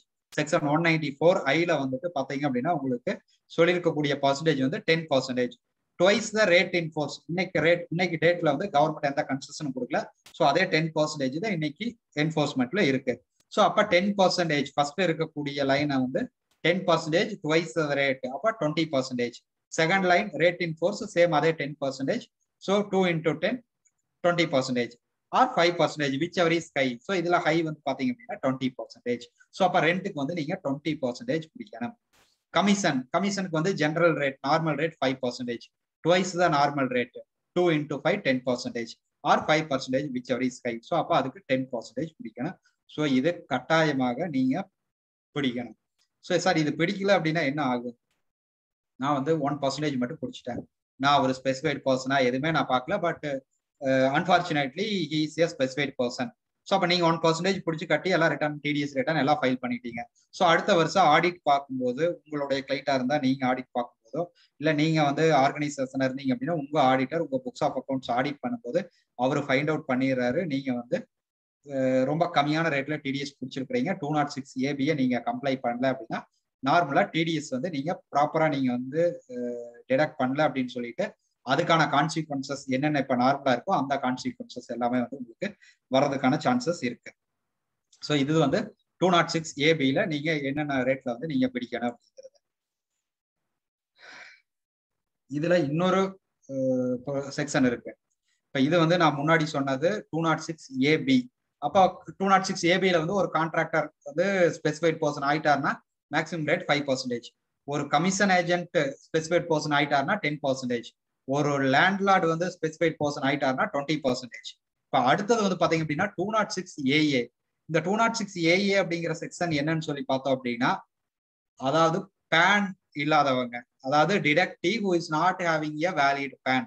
ஸோ பேன் இல்லை அப்படின்னா நார்மலா இப்போ நம்ம என்ன பண்ணிட்டு இருக்கிறோம் எல்லாத்துக்குமே அது வந்து தெரிஞ்சிருக்கு. இது ரொம்ப ஓல்டு ப்ரொவிஷன். 206 ஏஏங்கிறது old provision. If a person is not having a valid PAN அப்படின்னு சொல்லி பார்த்தோம் அப்படின்னா என்ன பண்ணணும், நம்ம வந்துட்டு higher rate 20% of the rate or whatever may be the rate specified in the provision whichever is high. ஏன்னா இப்போ நீங்க வந்து வின்னிங் ஃப்ரம் ஹார்ஸ் ரேஸ் இல்ல லாட்ரி இதெல்லாம் வந்து பாத்தீங்க அப்படின்னா ஹையர் ரேட்ல டிடிஎஸ் இருக்கு 30%. அப்ப 20% ஆர் 30% விச் எவர் இஸ் ஹைனா 30%. இப்போ இதை கான்ட்ராக்டருக்கு எடுத்துட்டீங்க அப்படின்னா மேக்ஸிமம் 20%. ஸோ அந்த மாதிரியான செக்ஷன் அப்ளிகபிள் ஆச்சு அப்படின்னா நீங்க நான் முன்னாடி ஸ்லைட்ல சொன்ன இந்த 3 ரேட்ல விச் எவர் இஸ் ஹை அதை எடுத்து அதை வந்து 20% கூட நீங்க கம்பேர் பண்ணணும். அப்ப விச் எவர் இஸ் ஹை அது வந்துட்டு that will be the rate. அந்த ரேட்ல தான் நீங்க டிடிஎஸ் பிடிக்கணும். அப்ப கான்ட்ராக்டர்னா அவருக்கு பேன் இல்லை, அவர் ரிட்டர்ன் ஃபைல் பண்ணல, அப்ப 20%. கமிஷன் ஏஜென்ட்னா 20%, ரெண்ட் அப்படின்னா 20%. ஸோ இது வந்து 206 ஏஏ செக்ஷன் கூட நம்ம வந்து அப்ளிகபிள் பண்ணி பார்க்கணும் பேன் இல்லை அப்படின்னா மட்டும். இது வந்து டிசிஎஸ் ரேட். இது வந்து 206 சிசிஏல வந்துட்டு வரும். இது வந்து நீங்க வேற ஏதாவது டிசிஎஸ் நீங்க பிடிச்சிட்டு இருந்தீங்க அப்படின்னா, இல்லை ஃபார் எக்ஸாம்பிள் 206 C1Hல நீங்க பிடிக்கிறீங்கன்னா, ஏன்னா நீங்க வந்து உங்களுக்கு வந்து இன்னொரு பாயிண்ட் வந்துட்டு நான் சொல்றேன். நீங்க வந்து 194Q உங்களுக்கு அப்ளிகபிள் ஆகுது அப்படின்னா ஆட்டோமேட்டிக்கலி 206 C1H உங்களுக்கு அப்ளிகபிள் ஆகும். இந்த 194Q வந்து நீங்க எதுக்கு அப்ளிகபிள் பண்ணுவீங்க அப்படின்னா உங்களுடைய பர்ச்சேஸ்க்கு மட்டும் அப்ளிகபிள் பண்ணுவீங்க. 206 C1H வந்து பாத்தீங்க அப்படின்னா உங்களோட சேல்ஸ்க்கு அப்ளிகபிள் பண்ணணும். அது அடுத்தது அந்த டாக்குமெண்டேஷன் ஒரு பார்ட் இருக்கு, அதுல வந்து உங்களுக்கு நான் எக்ஸ்பிளைன் பண்றேன், அப்போ உங்களுக்கு கிளியரா அண்டர்ஸ்டாண்ட் ஆகும். இப்போ டிசிஎஸ் ரேட்டு, டிசிஎஸ்க்கு வந்து 206 CCA அப்படிங்கிற ப்ரொவிஷன் அப்ளிகபிள் ஆகும். ஸோ இங்கேயும் வந்து பாத்தீங்க அப்படின்னா அந்த மாதிரி 2 இயர்ஸ்ல ஏதாவது ஒரு வருஷத்தோட ஐடி ரிட்டர்ன் ஃபைல் பண்ணல, டோட்டல் டிடிஎஸ் அண்ட் டிசிஎஸ் 2 வருஷத்துலயும் சேர்ந்து 50,000 கிராஸ் பண்ணிருந்துச்சு அப்படின்னா அவர் ஸ்பெசிஃபைட் பர்சன் ஆயிடுவாரு. அப்போ வந்து நீங்க twice the rate or 5% whichever is high. இது வந்து நீங்க டிசிஎஸ்க்கு நீங்க அப்ளிகபிள் பண்ணணும். இந்த 206 ஏபி அப்படிங்கிற இந்த செக்ஷன் வந்து ஒரு சில டிடிஎஸ் செக்ஷனுக்கு அப்ளிகபிள் ஆகாது. அது என்னென்ன செக்ஷன் அப்படின்னு பாத்தீங்கன்னா செக்ஷன் 192 சேலரி. ஸோ சேலரி பேமெண்ட்டுக்கு நீங்க வந்து டபுள் த ரேட் அந்த மாதிரி எல்லாம் பார்க்கணுங்கிற அவசியம் இல்லை. 192A payment of accumulated balance due to an employee, provident fund, அந்த மாதிரியான இல்ல கிராஜுவிட்டி இல்ல இந்த மாதிரியான அமௌண்ட் பே பண்ணும்போது நீங்க டிடிஎஸ் பிடிக்க வேண்டியது வரும். அந்த டிடிஎஸ்க்கு நீங்க செக்ஷன் 206 ஏபி அப்ளிகபிலிட்டி பார்க்கணுங்கிற அவசியம் இல்லை. 194B, பிபி, எல்பிசி இதுக்கெல்லாம் வந்து இந்த செக்ஷன் வந்து அப்ளிகபிள் ஆகாது. அதே மாதிரி 194N cash withdrawal from bank. So இங்கேயும் வந்து பாத்தீங்க அப்படின்னா 2 ப்ரொவிஷன் இருக்கு. என்னென்ன அப்படின்னு சொல்லி பாத்தீங்கன்னா அதாவது ப்ராப்பர் ஐடி ரிட்டர்ன் ஃபைலர்ஸ் அவங்களுக்கு ஒரு ப்ரொவிஷன்ஸ் இருக்கு. ஐடி ரிட்டர்ன் ஃபைல் பண்ணாதவங்களுக்கு ஒரு ப்ரொவிஷன் இருக்கு. என்ன அப்படின்னு சொல்லி பார்த்தோம் அப்படின்னா ப்ராப்பர் ஐடி ரிட்டர்ன் ஃபைல் பண்ணக்கூடியவங்களுக்கு வந்து பாத்தீங்க அப்படின்னா கேஷ் வித்ராயல் 1 crore மேல போகும்போது 2% of the cash withdrawal TDS பிடிப்பாங்க. ஐடி ரிட்டர்ன் ஃபைல் பண்ணாதவங்க last 2 years IT return file பண்ணாதவங்க வந்து பாத்தீங்க அப்படின்னா அப் டு 20 lakhs அவங்களுக்கு வந்து டிடிஎஸ் கிடையாது. 20 lakhs to 1 crore வரைக்கும் வித்ட்ரா பண்ணும்போது 2%, எபோவ் 1 crore வித்ட்ரா பண்ணாங்க அப்படின்னா அவங்களுக்கு வந்து 5% டிடிஎஸ் வந்து இருக்காது 194N.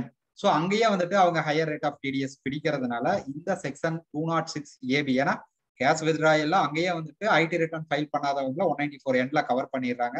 ஸோ அவங்களுக்கு திருப்பி வந்து பேங்கிங் கம்பெனி 206 ஏபி வந்து அப்ளிகபிள் பண்ண மாட்டாங்க. ஸோ இந்த செக்ஷன்ஸுக்கெல்லாம் செக்ஷன் 206 ஏபி அப்படிங்கிறது அப்ளிகபிள் ஆகாது. ஸோ இது வந்து ஒரு ஃப்ளோ சார்ட் ஒன்று நான் வந்து கொடுத்துருக்கிறேன். ஸோ இந்த ஃப்ளோ சார்ட்டை பார்த்தீங்க அப்படின்னா உங்களுக்கு கிளியரா அண்டர்ஸ்டாண்ட் ஆகும். ஸோ யாரை நம்ம கிளாசிஃபைட் பர்சனா எடுப்போம், ஸோ யாருக்கிட்ட நம்ம ரெகுலர் ரேட் நார்மல் ரேட்ல நம்ம வந்து டிடிஎஸ் வந்து கலெக்ட் பண்ணணும், யாருக்கிட்ட நான் முன்னாடி சொன்ன மாதிரி twice rate of 5% whichever is high வந்து நம்ம டிடக்ட் பண்ணணும் அப்படிங்கறது நீங்க பாத்துக்கலாம். ஸோ இது ஃபர்ஸ்ட் டெஸ்ட் என்ன அப்படின்னா at least 1 of the last 2 previous year. So இந்த ப்ரீவியஸ் இயர் டெஸ்ட் நான் ஆல்ரெடி சொல்லிட்டேன். டியூ டேட் எக்ஸ்பைரி ஆகாம இருந்துச்சுன்னா எந்தெந்த இயர் எடுக்கணும், டியூ டேட் எக்ஸ்பைரி ஆயிருக்குன்னா எந்தெந்த இயர் எடுக்கணும் அப்படின்னு சொல்லிட்டு. ஸோ அந்த 2 previous yearsல ஏதாவது ஒரு வருஷத்தோட ஐடி ரிட்டர்ன் ஃபைல் பண்ணியிருக்காங்களா அப்படிங்கறத நீங்க பார்க்கணும். ஸோ இப்போ இன்னைக்கு டேட்டுக்கு நமக்கு வந்து 1819 and 1920. ஸோ இந்த 2 previous yearsல ஏதாவது ஒரு இயரோட ஐடி ரிட்டர்ன் ஃபைல் பண்ணியிருக்காங்களா? அந்த கொஸ்டினை சொல்லும் போது ஆன்சர் வந்து எஸ் அப்படின்னு சொல்லி வருது. ஆன்சர் என்ன வருது? எஸ் அப்படின்னு சொல்லி வருது. ஆன்சர் எஸ் வந்துருச்சு அப்படின்னா அவருக்கு வந்து நீங்க ரெகுலர் டிடிஎஸ் ரேட் வந்து நீங்க பிடிச்சிங்க அப்படின்னாவே போதும். ஆன்சர் வந்து நோ, இல்ல அவர் வந்து 2 இயரோட ஐடி ரிட்டர்ன் நீங்க ஃபைல் பண்ணல, அதாவது 1819 1920 2 ரிட்டர்னுமே அவர் வந்து ஃபைல் பண்ணல அப்படிங்கிறப்போ அடுத்தது இன்னொரு டெஸ்ட் நீங்க எடுக்கணும். அது என்ன டெஸ்ட் அப்படின்னா அவரோட total TDS and TCS credit அவருடைய 26 ASல தான் அந்த அமௌண்ட் இருக்கு. நீங்க பிடிக்கக்கூடிய அமௌண்ட் மட்டும் வச்சு பார்க்க கூடாது. சார் நான் பிடிக்கக்கூடிய அமௌண்ட் வந்து ஒரு 10,000 20,000 தான் பிடிப்பேன், ஸோ அதை பேஸ் பண்ணி இதை பார்க்கணுமா அப்படிங்கிறது கிடையாது. அவர் ஒரு 10 சப்ளையருக்கு வந்து அவர் ஒர்க் பண்ணி கொடுத்துருக்காரு அப்படின்னா அந்த 10 பேர்த்தோட டோட்டல் டிடிஎஸ் அவரோட ஹேண்ட்ல 50,000 மேல போயிருக்கா, அது வந்து அவரோட 26 ASல பாத்தீங்கன்னா மட்டும்தான் உங்களுக்கு தெரியும். ஸோ அவரோட 26 AS படி அவரோட டிடிஎஸ் அண்ட் டிசிஎஸ் வந்து ஃபார் அந்த 2 previous இயர்ஸ்க்கு இப்போ நான் சொன்ன 1819 and 1920 2 previous இயருக்கு ஒவ்வொரு இயர்லயுமே வந்து 50,000 மேல தாண்டி இருக்கா அப்படிங்கிறத நீங்க பார்க்கணும். அதுக்கு ஆன்சர் வந்து நோ அப்படின்னா ரெகுலர் டிடிஎஸ் ரேட். ஸோ இது வந்து ஃபர்ஸ்ட் செட், அதாவது ரெகுலர் டிடிஎஸ் ரேட்டு எப்போ பிடிக்கணும் அப்படிங்கிறதுக்கான ஃபர்ஸ்ட் செக்மெண்ட். இதை புரிஞ்சுக்கங்க.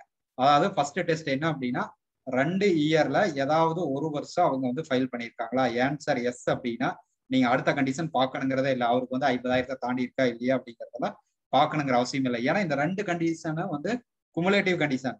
அங்க ஒரு இயர் 2 இயருமே ஃபைல் பண்ணாம இருக்கணும், 2 இயர்லயும் வந்து ஒவ்வொரு இயர்லயும் 50,000 தாண்டி இருந்தா தான் ஸ்பெசிஃபைட் பர்சன். இப்போ ஒரு இயர் ஐடி ரிட்டர்ன் ஃபைல் பண்ணிட்டாரு அப்படின்னாவே வந்து நீங்க இந்த செகண்ட் கண்டிஷனை வந்து பார்க்கணும் அப்படிங்கிற அவசியம் இல்லை. டைரக்டா நீங்க ரெகுலர் ரேட்ல டிடிஎஸ் பிடிக்க ஆரம்பிச்சிடலாம்.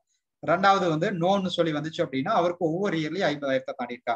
1819 அவருக்கு 55,000, 1920 அவருக்கு 38,000 மட்டும்தான் இருக்கு அப்படின்னா ஆட்டோமேட்டிக்கா அவருக்கு நீங்க ரெகுலர் ரேட்ல தான் டிடிஎஸ் வந்து பிடிக்கணும்.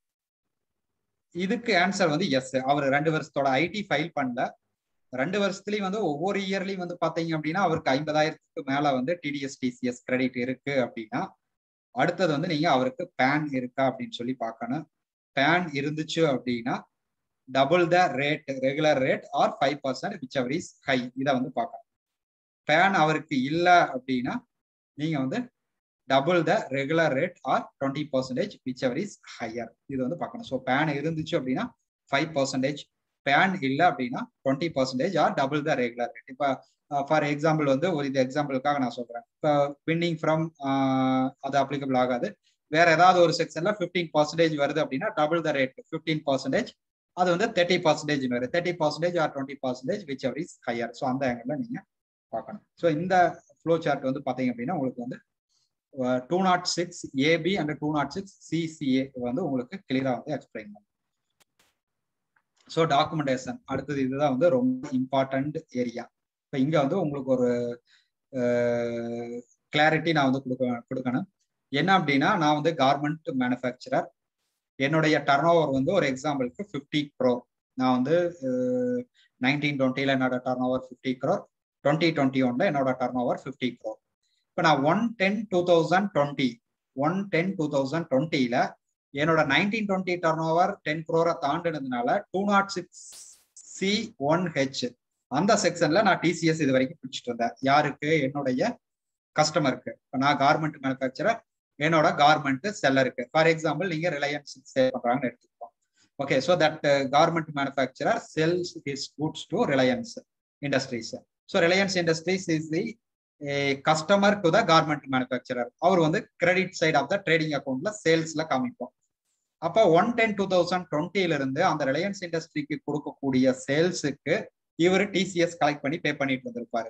யாரு? Garment manufacturer. இப்போ நான் வந்து கார்மெண்ட் மேனுஃபேக்சரர் அசியூம் பண்ணிக்கிறேன். ஸோ நான் வந்து என்னோட turn over 18-19 50 crore, 1920 50 crore, 2021 50 crore. ரெகுலரா 50 crore பண்ணிட்டு இருக்கேன். ஸோ 1/10/2020 எனக்கு 206C1H அப்ளிகபிள் ஆச்சு.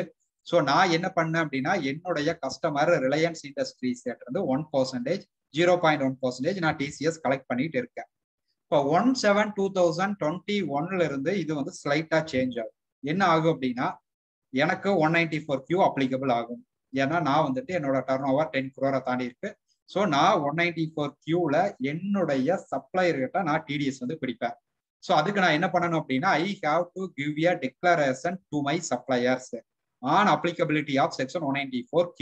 இப்போ நான் வந்து ஒரு யான் மேனுஃபேக்சரர், ஒரு ஸ்பின்னிங் மில்ல இருந்து நான் யான் வாங்குறேன், இல்ல ஒரு பேக்கேஜிங் இண்டஸ்ட்ரியில இருந்து நான் வந்து இது வாங்குறேன், கார்ட்டூன் பாக்ஸ் வாங்குறேன், இல்ல ஒரு இன்னொரு சப்ளையர்கிட்ட இருந்து நான் அக்சசரிஸ் வாங்குறேன்.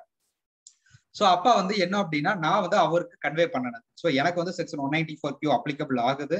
So from 1/7/2021 onwards I will deduct TDS at the rate of 0.1% on your purchases. உங்ககிட்ட இருந்து வாங்கக்கூடிய பர்ச்சேஸ் மேல நான் 0.1% நான் டிடிஎஸ் வந்து பிடிப்பேன்னு நான் சொல்லிடுறேன். அங்க நான் டிக்ளரேஷன் தரேன். இன்னொரு டிக்ளரேஷன் நான் என்னுடைய கஸ்டமர் கிட்ட நான் வாங்கினேன். என்ன வாங்குவேன் அப்படின்னா, நான் இது வரைக்கும் ரிலையன்ஸ் இண்டஸ்ட்ரீஸ் லிமிடெடுக்கு வந்து அப் டு 30th June 2021 நான் டிசிஎஸ் நான் பிடிச்சிட்டு இருந்தேன். 1/7/2021 இருந்து அந்த ரிலையன்ஸ் இண்டஸ்ட்ரீஸ் இருக்கிறாரு இல்லையா, ஸோ அவரு வந்து கண்டிப்பா 194Qல அவர் அப்ளிகபிள் ஆவாரு. ஏன்னா அவரோட டர்ன் ஓவர் 10 crore தாண்டி இருந்துச்சுன்னா அவருக்கு வந்து செக்ஷன் 194Q அப்ளிகபிள் ஆகுது. ஸோ அப்ப நான் பண்ணக்கூடிய சேல்ஸ் ரிலையன்ஸ் இண்டஸ்ட்ரீஸ் லிமிடெடுக்கு purchase. So automatically 194Q will be applicable to Reliance Industries. So for the same sales, நான் பண்ணக்கூடிய சேல்ஸ் அவருக்கு பர்ச்சேஸ். ஸோ நான் வந்து அதுக்கு டிசிஎஸ் பிடிக்கணும் அப்படிங்கிற நெசசிட்டி இல்லை. வேற ரிலையன்ஸ் இண்டஸ்ட்ரீஸ் சுட் டிடக்ட் டிடிஎஸ். என்னட்டு இருந்து பர்ச்சேஸ் பண்ணக்கூடிய குட்ஸ்க்கு அவரு டிடிஎஸ் பிடிப்பாரு. ஸோ அப்ப நான் என்ன பண்ணணும் அப்படின்னா, I have to get a declaration from the customer. இந்த மாதிரி வந்து அவங்களுக்கு 194Q அப்ளிகபிள் ஆகுதா இல்லையா? ஏன்னா சம்டைம்ஸ் அவங்களுக்கு 194Q அப்ளிகபிள் ஆகாம போயிடலாம். ஏன்னா அவங்களோட டர்ன் ஓவர் 10 crore கீழே இருக்கலாம். ஸோ அப்போ அவர் வந்து ஒரு டிக்ளரேஷன் கொடுக்குறாரு, I am not the person for me section 194Q is not applicable அப்படின்னு சொல்லிட்டாருன்னா, என்னுடைய 206C1H லைபிலிட்டி கண்டினியூ ஆகு. நான் வந்து அந்த டிரான்சாக்ஷனுக்கு நான் டிசிஎஸ் வந்து கண்டினியூ பண்ணி பிடிக்கிறேன். ஸோ அப்போ வந்து என்னுடைய சப்ளையர் கிட்ட இருந்து நான் 194Qல டிடிஎஸ் பிடிப்பேன். என்னுடைய கஸ்டமருக்கு அவருக்கு 194Q அப்ளிகபிள் ஆச்சு அப்படின்னா நான் டிசிஎஸ் பிடிக்கணும் அப்படிங்கிற அவசியம் இல்லை. அவருக்கு 194Q அவருக்கு அப்ளிகபிள் ஆகலைன்னா நான் டிசிஎஸ் வந்து கண்டினியூ பண்ணி அவர்கிட்ட வந்து எக்ஸ்ட்ரா கலெக்ட் பண்ணி நான் கவர்மெண்ட்டுக்கு பே பண்ணணும். இப்போ நான் எதுக்கு உங்க சப்ளையருக்கு வந்து நான் டிக்ளரேஷன் கொடுத்து சொல்றேன் அப்படின்னா, இது வரைக்கும் ஸ்பின்னிங் மில் வந்து பாத்தீங்க அப்படின்னா உங்களுக்கு சேல் பண்ணிட்டு இருந்த யானுக்கு வந்து பாத்தீங்கன்னா டிசிஎஸ் கலெக்ட் பண்ணிட்டு இருந்திருப்பாங்க. ஸோ இப்போ உங்களுக்கு 194Q அப்ளிகபிள் ஆகிறதுனால பிரைமரி ரெஸ்பான்சிபிலிட்டி நீங்க. ஸோ நீங்க வந்து டிடிஎஸ் பிடிக்கணும். அப்ப நீங்க உங்க ஸ்பின்னிங் மில் சப்ளையருக்கு என்ன நீங்க இன்டிமேஷன் கொடுக்குறீங்கன்னா, இந்த யான் பர்ச்சேஸுக்கு நீங்க டிசிஎஸ் இனிமேல் கலெக்ட் பண்ண வேண்டிய அவசியம் இல்லை. ஏன்னா எனக்கு 194Q அப்ளிகபிள் ஆகுது, நான் வந்து இனி டிடிஎஸ் பிடிச்சுக்கிறேன், அதை நான் பாத்துக்கிறேன் அப்படின்னு சொல்லிட்டு அந்த டிக்ளரேஷன் நீங்க அவருக்கு கொடுத்துருவீங்க. சேஃபர் சைடு உங்க கஸ்டமர் கிட்ட வந்து நீங்க வாங்கி வச்சுக்கிறேன். ஸோ இப்போ நீங்க டிக்ளரேஷன் வாங்கிட்டீங்க, உங்க கஸ்டமர் வந்து நான் டிடிஎஸ் பிடிச்சுக்கிறேன்னு உங்களுக்கு டிக்ளரேஷன் கொடுத்துட்டாரு. ஆனா அவர் வந்து டிசிஎஸ் வந்து பிடிக்கல அப்படின்னா இதை வந்து நீங்க இதை ஒரு மீடியமா நீங்க யூஸ் பண்ணிக்கலாம். நாளைக்கு கவர்மெண்ட் வந்து நீங்க ஏன் வந்து டிசிஎஸ் பிடிக்கலன்னு கேட்டா, என்னோட கஸ்டமர் வந்து அவர் 194Qல வந்து டிடிஎஸ் பிடிச்சுக்கிறேன்னு எனக்கு வந்து இன்டிமேஷன் கொடுத்துட்டாரு, எனக்கு டிக்ளரேஷன் கொடுத்துட்டாரு. ஸோ அதை பேஸ் பண்ணி நான் வந்துட்டு டிசிஎஸ் வந்து நான் அவர்கிட்ட கலெக்ட் பண்ணல அப்படின்னு சொல்லிக்கலாம். இன்னொரு இடத்துல நீங்க வந்து அவர் டிடிஎஸ் பிடிக்கிறாரா இல்லையாங்கிறத நீங்க செக் பண்ணலாம். என்ன இடம் அப்படின்னா 26 AS. ஸோ எவ்ரி குவார்டர் வந்து அவர் உங்ககிட்ட இருந்து டிடிஎஸ் பிடிச்சிருந்தாருன்னா குவார்டர்லி ரிட்டர்ன் வந்து ஃபைல் பண்ணணும். ஸோ அது ஃபைல் பண்ணி ப்ராப்பரா அவர் ரிட்டர்ன் ஃபைல் பண்ணியிருந்தாருன்னா உங்களுடைய 26 ASல வந்து அந்த டிடிஎஸ் அமௌண்ட் வந்துடும். ஸோ அது வராம இருந்துச்சு அப்படின்னாலே அவர் 194Qல உங்களுடைய கஸ்டமர் டிடிஎஸ் பிடிக்கலன்னு சொல்லி நீங்க மெயின் பண்ணிட்டு அவருக்கு திருப்பி ஒரு இன்டிமேஷன் கொடுத்துட்டு நீங்க 206C1Hல திருப்பி டிசிஎஸ் பிடிக்க ஆரம்பிச்சுக்கலாம். ஸோ இந்த 2 டிக்ளரேஷனுமே நீங்க கண்டிப்பா வந்து பண்ணணும். ஒன்று வந்து உங்க சப்ளையருக்கு கொடுக்கணும், இன்னொன்று வந்து உங்க கஸ்டமர் கிட்ட இருந்து நீங்க ஒரு டிக்ளரேஷன் வாங்கணும். ஸோ இது வந்து நான் ஆல்ரெடி எக்ஸ்பிளைன் பண்ணிட்டேன் உங்களுக்கு. வந்து என்னன்னா 206AB 206CCAல வந்துட்டு நம்ம அவங்களோட அந்த டிடிஎஸ் டிசிஎஸ் வந்துட்டு 50,000 கிராஸ் பண்ணியிருக்கா, அதுக்கு 26 AS வாங்கி பார்க்கணும், லாஸ்ட் 2 இயர்ஸோட ஐடி அக்னாலஜ்மெண்ட். ஸோ இதெல்லாம் ஜென்ரலா யாரும் வந்து ரிவீல் பண்ண மாட்டாங்க. ஸோ அதுக்கு தான் வந்து ஒரு சிம்பிள் வே என்ன அப்படின்னா இதான் நான் சொன்னேன். இந்த வெப்சைட்ல போனீங்க அப்படின்னா report.insight.gov.in. ஸோ இந்த வெப்சைட்ல போயிட்டு உங்களோட டேன் நம்பரை யூஸ் பண்ணி நீங்க இதுல ரெஜிஸ்டர் பண்ணிட்டீங்க அப்படின்னா ஒரு உங்களுடைய பர்டிகுலர் கான்ட்ராக்ட் பர்சனோ இல்லை வந்து உங்க ப்ரொஃபஷனலோ வந்து ஸ்பெசிஃபைடு பர்சனா இல்லையா அப்படிங்கிறத இந்த இன்கம் டேக்ஸ் வெப்சைட்ல வந்து நீங்க தெரிஞ்சுக்கலாம். ஸோ இப்போ ஒரு பேன் நம்பர் இருக்கு, அவருக்கு வந்துட்டு அவர் வந்து ஸ்பெசிஃபைட் பர்சனா இல்லையான்னு பார்க்கறதுக்கு நீங்க போயிட்டு அவரோட டிடிஎஸ் அவரோட ஐடி ரிட்டர்ன் இதெல்லாம் வாங்கி பார்க்கணும் அப்படிங்கிற அவசியம் கிடையாது. ஸோ இந்த வெப்சைட்ல நீங்க ரெஜிஸ்டர் பண்ணிட்டீங்க அப்படின்னா அந்த வெப்சைட்ல போயிட்டு அந்த பர்டிகுலர் பர்சனோட பேன் நம்பரை நீங்க அதுல கீ பண்ணி பார்த்தீங்க அப்படின்னாவே அவர் ஸ்பெசிஃபைடு பர்சனா இல்லையான்னு சொல்லி வந்துரு. அவர் ஸ்பெசிஃபைடு பர்சன் அப்படின்னு சொல்லி வந்துருச்சுனாவே நீங்க double the rate or 5% whichever is higher அது பிடிக்க ஆரம்பிச்சிடும். இல்ல அவர் ஸ்பெசிஃபைடு பர்சன் இல்லை அப்படின்னா அதை ஒரு எவிடன்ஸா ஒரு ஸ்கிரீன்ஷாட்டோ இல்லை ஒரு பிரிண்ட் அவுட்டோ எடுத்து உங்க ஃபைல்ல வச்சுட்டு, ஏன்னா evidence is very must. So அந்த எவிடன்ஸை நீங்க பிரிண்ட் அவுட்டோ இல்லை வந்து உங்க ஸ்கிரீன் சாவராவோ எடுத்து வச்சுட்டு நீங்க வந்து நார்மல் ரேட்ல நீங்க டிடிஎஸ் பிடிக்க ஆரம்பிச்சுக்கலாம். சார் என்கிட்ட வந்து 300 சப்ளையர்ஸ் இருக்கிறாங்க, அந்த 300 பேர்த்துக்குமே வந்து நான் வந்து இதை செக் பண்ணிட்டு இருக்க முடியுமா அப்படின்னா அது அந்த மாதிரி 300 பேர்த்துக்கு நீங்க செக் பண்ணணும்னா நீங்க இண்டிவிஜுவலா செக் பண்ண வேண்டிய அவசியம் இல்லை. பல்க் வெரிஃபிகேஷன் இருக்கு. ஸோ நீங்க வந்து அவங்க கொடுக்குற ஒரு டெம்ப்ளேட்ல வந்துட்டு எல்லாத்தோடைய நேமா பேன் நம்பரை போட்டு நீங்க அதை வந்து அப்லோட் பண்ணீங்க அப்படின்னா உங்களுக்கு வந்து இன்கம் டேக்ஸ்ல இருந்து இன் ரிட்டர்ன் வந்து ஒரு ரிப்போர்ட் வந்து கொடுத்துருவாங்க. ஸோ அதுல வந்து யாரெல்லாம் ஸ்பெசிஃபைடு பர்சன் அப்படிங்கிற லிஸ்ட் வந்து ஸோ அதை எடுத்து வச்சுட்டு நீங்க double the rate or higher rate வந்து நீங்க பிடிக்க ஆரம்பிச்சிடலாம். ஸோ இதுதான் வந்து concept 194Q and 206AB and 206CCA. So ஒரு சில FAQs, ஒரு சில கொஸ்டின்ஸ், அதுக்கான ஆன்சர்ஸ் வந்து நம்ம டிஸ்கஸ் பண்ணுவோம். அதுக்கு பின்னாடி வந்து உங்களுக்கு என்ன டவுட்ஸ் இருக்கோ அதை வந்து நம்ம கிளாரிஃபை பண்ணலாம். So first question, whether section 194Q applicable on advance payment. So இது வந்து நீங்க சேட் பாக்ஸ்ல வந்து கொடுக்கலாம், எஸ் ஆர் நோ. உங்களுக்கு என்ன அண்டர்ஸ்டாண்டிங் இருக்கோ அதுக்கு வந்து நீங்க கொடுங்க, எஸ் இல்ல நோ அப்படின்னு சொல்லிட்டேன். நீங்க எஸ்ஸும் கொடுக்கலாம் இல்லை வந்து நோ கொடுக்கலாம். உங்களோட ஆன்சர் என்னன்னு பார்க்கலாம். ஸோ உங்களுக்கு எந்த அளவுக்கு புரிஞ்சிருக்கு அப்படின்னு பார்க்கலாம். Section 194Q applicable on advance payment. So இப்போ நிறைய இது வந்திருக்கு. ஆன்சர் என்னென்னா எஸ் எஸ் எஸ்ன்னு சொல்லிட்டு இதுக்கு ஆன்சர் வந்து பார்த்தீங்க அப்படின்னா எஸ். ஏன் அப்படின்னா செக்ஷன் எடுத்துட்டீங்க அப்படின்னா credit or payment Witcher is very good. ஒருத்தர் சொல்லியிருக்காரு எஸ் விச்சவர் இஸ் ஏர்லியர்னு சொல்லிட்டு. So credit or payment whichever is earlier. So நான் யானுக்கு வந்து பிஓ இஸ்யூ பண்றேன். பிஓ இஸ்யூ பண்ணும்போது வந்து அவங்க வந்து 1 crore நீங்க அட்வான்ஸ் பேமெண்ட் பண்ணுங்க அப்படிங்கிறாங்க. ஏன்னா இந்த அட்வான்ஸ் பேமெண்ட் வந்து பார்த்தீங்க அப்படின்னா இந்த செக்ஷன்ல மட்டும் கிடையாது, மீதி இருக்கிற எல்லா டிடிஎஸ் செக்ஷன்ஸ்லயுமே வந்து பார்த்தீங்க அப்படின்னா payment or credit whichever is earlier அப்படிங்கிற ப்ரொவிஷன் இருக்கு. ஸோ நீங்க அட்வான்ஸ் பேமெண்ட் பண்ணீங்க அப்படின்னாலும் அதுக்கு வந்துட்டு டிடிஎஸ் வந்து நீங்க பிடிக்கணும். Next question, whether 194Q applicable to a buyer in the year of incorporation. So இப்போ வந்து நம்ம வந்து சொல்றோம் previous year turnover, sales or gross receipts exceeds rupees 10 crore. Then only the section provisions of section 194Q will be applicable அப்படின்னு சொல்லிட்டு. So இப்போ இந்த question இப்போ நான் வந்து ஃபினான்சியல் இயர் 21-22 தான் என்னோட கம்பெனி வந்து நான் இன்கார்பரேட் பண்றேன், இல்லை என்னோட பிசினஸ் வந்து நான் கமெண்ட்ஸ் பண்றேன். நான் ஏப்ரல் 1ஆம் தேதி நான் ஸ்டார்ட் பண்ணியிருக்கிறேன். ஸோ இப்போ வரைக்கும் என்னோட டர்ன் ஓவர் வந்து 15 crore ஆயிடுச்சு. ஏப்ரல், மே, ஜூன் லாக்டவுன் எல்லாம் கன்சிடர் பண்ணாதீங்க. This is just for N example. April 1st I started my business. I registered my business. There was no business in the year 2020-21. 1/4/2021 I started my business. April, May, June 3 months சேர்ந்து each month 5 crore turnover. So 15 crore ஆயிடுச்சு. So இப்போ 1/7/2021 whether section 194Q applicable for me or yes or no?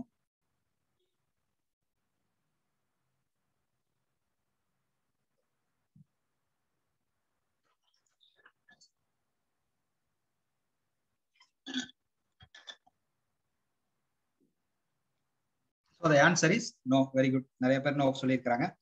ஏன்னா இங்க வந்து previous year test வந்து must. இது வந்து clarify பண்ணியிருக்காங்க இன்கம் டேக்ஸ் டிபார்ட்மெண்ட். என்ன கிளாரிஃபை பண்ணியிருக்காங்க அப்படின்னா இங்க வந்து ப்ரீவியஸ் இயரை மெயின் பண்ணி தான் நம்ம பண்ண போறோம். அதே மாதிரி நீங்க வந்து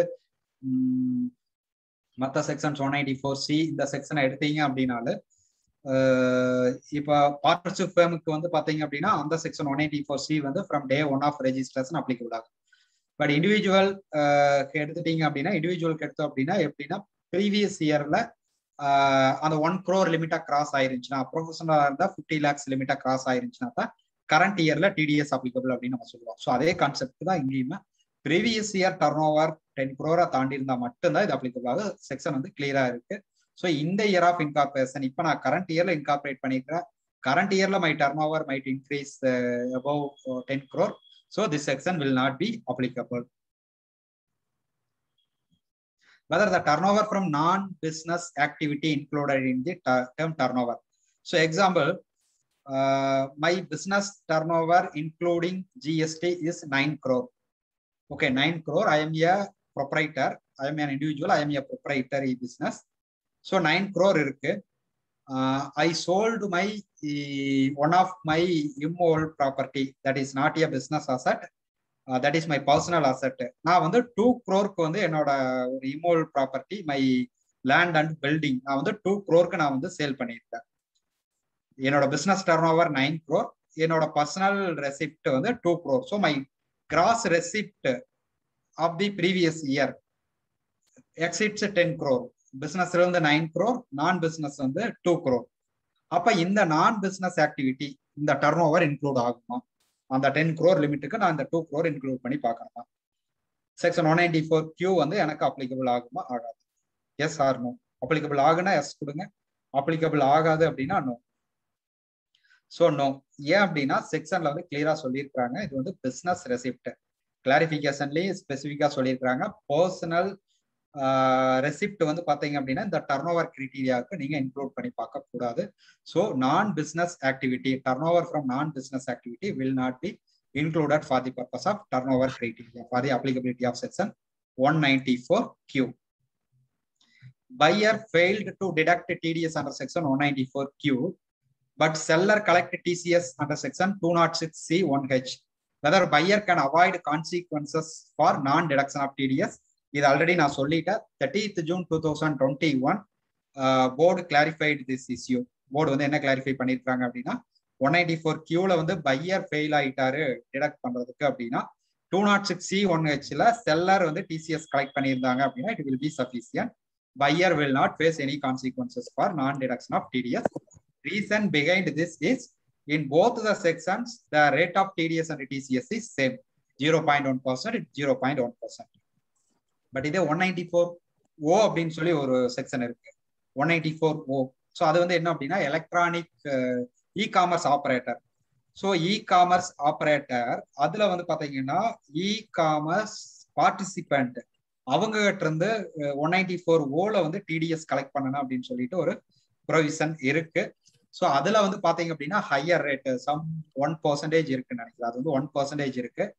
பட் அந்த செக்ஷனை நீங்க எடுத்து கம்பேர் பண்ணும்போது 194Oல வந்து அது 110/2020 இருந்து அப்ளிகபிள் ஆகுது. அது எல்லாத்துக்கும் அப்ளிகபிள் ஆகாது. அதனால நான் அதை பத்தி கிளியரா உங்களுக்கு எக்ஸ்பிளைன் பண்ணல, கன்ஃபியூஸ் ஆயிருன்னு சொல்லிட்டு 194Oல வந்து பாத்தீங்க அப்படின்னா 1% இ காமர்ஸ் ஆப்ரேட்டர் வந்து இ காமர்ஸ் பார்ட்டிசிபென்ட்டோட சேல் வேல்யூல 1% டிடிஎஸ் பிடிக்கணும்னு சொல்லியிருக்காங்க. ஆனா 206C 1Hல வந்து பாத்தீங்க அப்படின்னா 0.1% சொல்றாங்க. ஸோ அப்ப அந்த ரெண்டு செக்ஷனை கம்பேர் பண்ணும்போது என்ன சொல்றாங்க அப்படின்னா 194O கண்டிப்பா டிடிஎஸ் பிடிக்கணும் அப்படிங்கிறாங்க. ஏன்னா அங்க வந்து higher rate 1%. 206C 1Hல 0.1%. But 194Q and 206C 1H ரெண்டு கம்பேர் பண்ணீங்க அப்படின்னா ரெண்டுமே 0.1%. அப்ப ரெண்டு பேர்த்துல யாராவது ஒருத்தர் பிடிச்சாங்க அப்படின்னாவே இப்ப ரெண்டு பேருமே பிடிக்கல அப்படின்னா பிரைமரி ரெஸ்பான்சிபிலிட்டி 194Q பையருக்கு தான் இருக்கு. அடுத்தது, whether TDS is required to be deducted on the transaction in electricity. So நீங்க வந்து ஒரு கார்மெண்ட் மேனுஃபேக்சரர் இல்ல வேற ஏதாவது ஒரு மேனுஃபேக்சரிங் இண்டஸ்ட்ரி, ஸோ உங்களுக்கு தேவையான எலக்ட்ரிசிட்டி, அதாவது நார்மல் எலக்ட்ரிசிட்டி இல்லாம நீங்க விண்ட் எனர்ஜி நீங்க பர்ச்சேஸ் பண்றீங்க, விண்ட் மில் எனர்ஜி பர்ச்சேஸ் பண்றோம். எங்க இருந்து பர்ச்சேஸ் பண்றோம் அப்படின்னா ஒன்று வந்து டிஎன்இபில இருந்து பவர் எக்ஸ்சேஞ்சில இருந்து நீங்க பர்ச்சேஸ் பண்றீங்க. இன்னொன்று வந்து டைரக்ட் விண்ட் எனர்ஜி ஜெனரேட்டர், ஏதாவது ஒரு பிரைவேட் கம்பெனி அவங்க வந்து விண்ட்மில் வச்சு பவர் ஜெனரேட் பண்றாங்க, அவங்க கிட்ட இருந்து நீங்க டைரக்டா ப்ரொக்யூர் பண்றீங்க.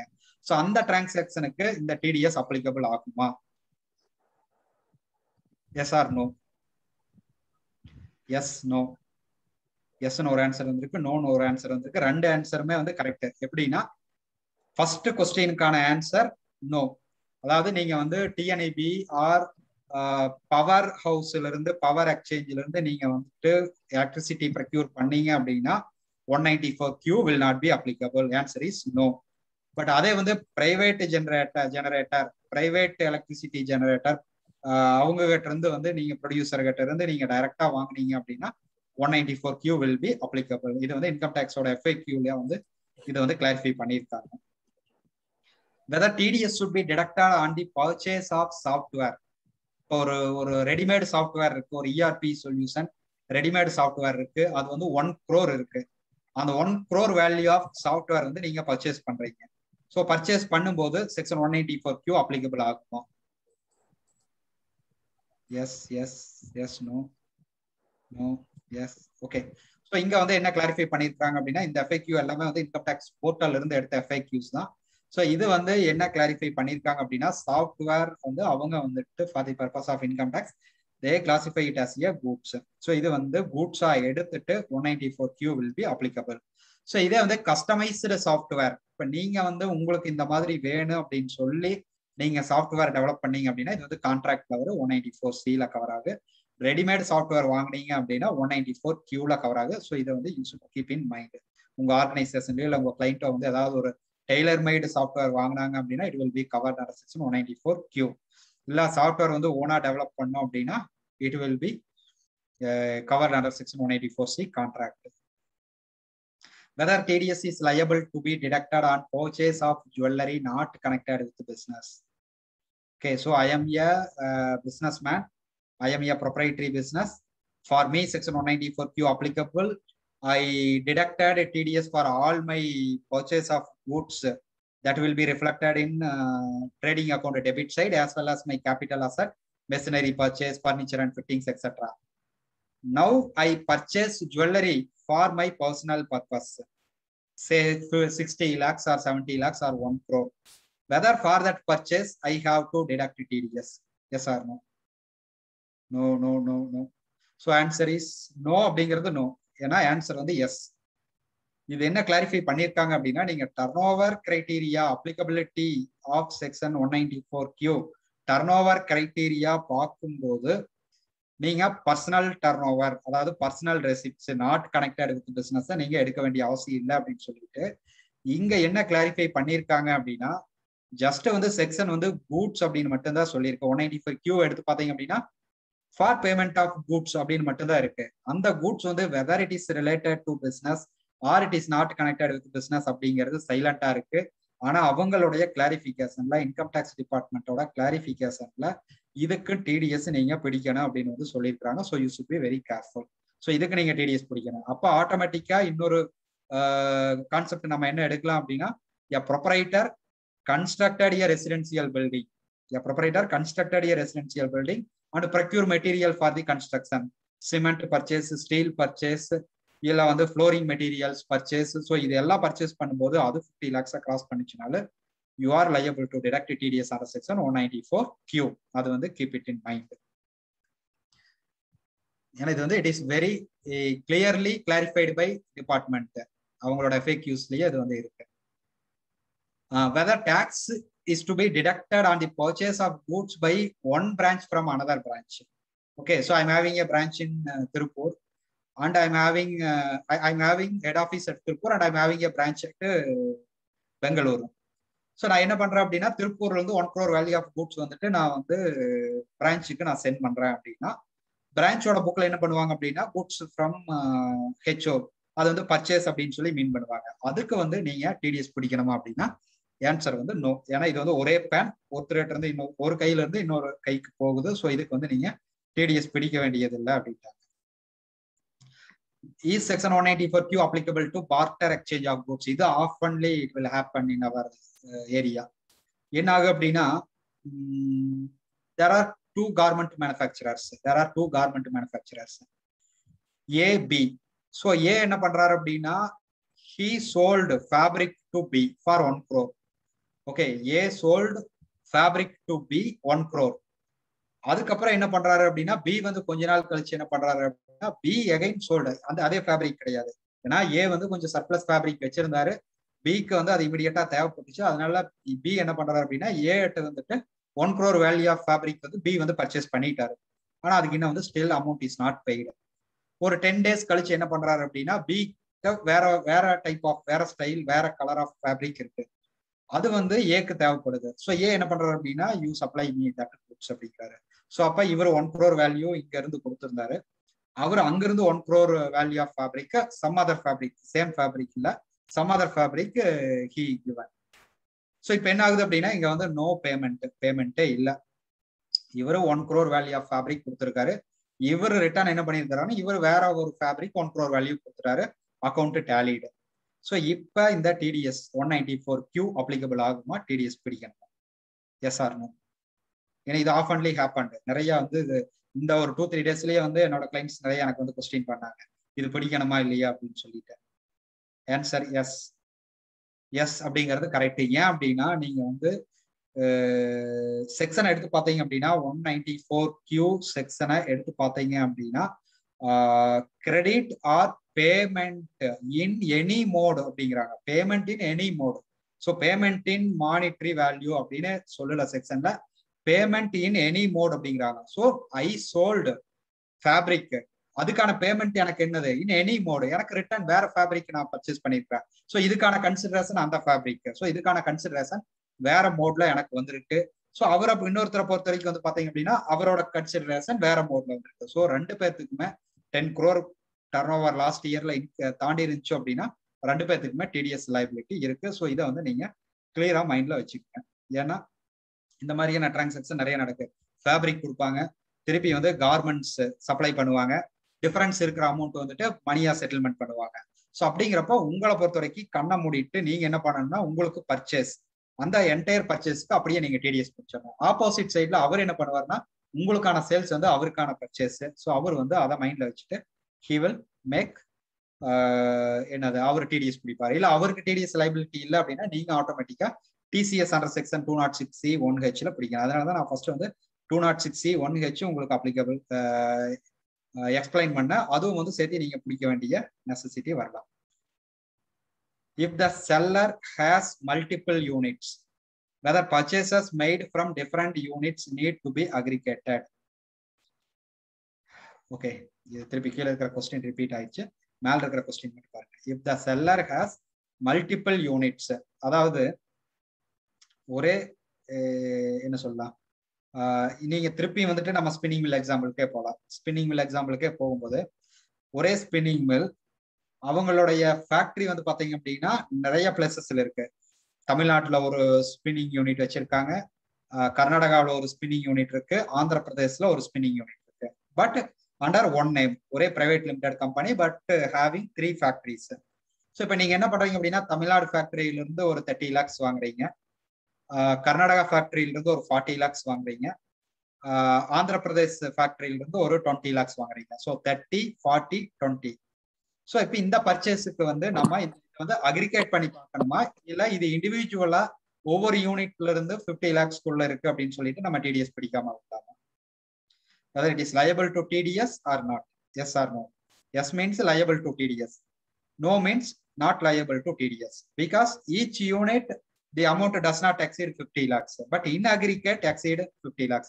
30 plus 40, 70 plus 20, 90. In aggregate exceeds 50 lakhs, but individually does not exceed 50 lakhs. So whether TDS is applicable or not. So yes, inga வந்து கண்டிப்பா purchases made from different units வந்து பாத்தீங்க அப்படின்னா need to be aggregated. ஒரு பேனுக்கு கீழே இருந்துச்சு அப்படின்னா இங்க வந்து பேன் பேஸ்டு தான் நீங்க பார்க்கணும். PAN India based. So all over India wherever may be the factory situated from wherever units you are going to purchase, if it's under the same PAN அப்படின்னா நீங்க அக்ரிகேட் பண்ணி ஒரு பேனுக்கு 50 lakhsக்கு மேல போச்சு அப்படின்னா then you have to deduct TDS. So that's all. இப்போ வந்து உங்களுக்கு ஏதாவது queries இருந்துச்சு அப்படின்னா நீங்க கேட்கலாம். I am ready to clarify it. அது வந்து இதை நீங்க சேட் பாக்ஸ் இல்லை அப்படின்னா நீங்க அன்மியூட் பண்ணிட்டு நீங்க வந்து கொஸ்டின் வந்து கேட்கலாம். அதுக்கு முன்னாடியே சேட் பாக்ஸ்ல கொஞ்சம் கொஸ்டின்ஸ் இருந்துச்சு. சேட் பாக்ஸ்ல ஆல்ரெடி ஒரே கொஸ்டின். அந்த 50 லட்சம் லிமிட்ல வந்து ஜிஎஸ்டி இன்க்ளூஷன் எடுத்துக்கணுமா எக்ஸ்க்ளூஷனா? 10 crore வந்து நீங்க கன்சிடர் பண்ணணும்னு சொன்னீங்க. ஆமா, 50 லட்சத்துக்கு வந்து ஜிஎஸ்டி இன்க்ளூஷன் பண்ணுமா, அதே மாதிரி சேல்ஸ் ரிட்டர்னை இன்க்ளூஷன் பண்ணுமா? போட்டுருக்காங்க. ஆமாமா. is 194Q purchase value 50 lakhs consideration is including GST or excluding GST. இப்ப நம்ம 206C 1H ல வந்து பாத்தீங்க அப்படின்னா இன்க்ளூடிங் ஜிஎஸ்டி தான் வந்து அவங்க மீன் பண்ணியிருக்காங்க. ஸோ அதனால வந்து பாத்தீங்கன்னா சேம் கான்செப்ட் தான் இங்க அப்ளிகபிள் ஆகும். ஸோ அதனால வந்து அந்த டோட்டல் அமௌண்ட்டுக்கு வந்துட்டு நீங்க வந்து இன்க்ளூடிங் ஜிஎஸ்டி எடுத்துக்கலாம். பட் டிடிஎஸ்ல வந்து பாத்தீங்கன்னா ஒரு ப்ரொவிஷன் இருக்கு. இது வந்து முன்னாடி வந்து சர்வீஸ் டேக்ஸ்ல இருந்துச்சு, இப்ப வந்து உங்களுக்கு ஜிஎஸ்டிலையும் வந்து சொல்லியிருக்கிறாங்க. என்ன அப்படின்னா நீங்க ஜிஎஸ்டி வந்ததுக்கு பின்னாடி வந்து இதை கிளாரிஃபை பண்ணியிருக்காங்க. நீங்க டிடிஎஸ் வந்து பிடிக்கும் போது பேசிக் வேல்யூக்கு நீங்க டிடிஎஸ் பிடிச்சா போகுது.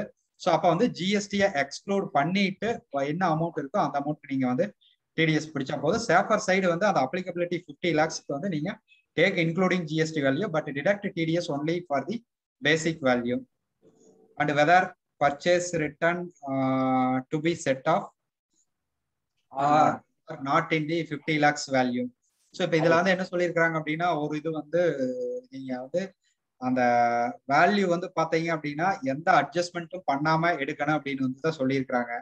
ஸோ அதனால வந்து இது கண்டிப்பா கிளாரிஃபை பண்ணுவாங்க. ஏன்னா பர்ச்சேஸ் ரிட்டர்ன் அப்படிங்கிறது வந்து ஒரு திருப்பி அனுப்பிச்சிடுறா.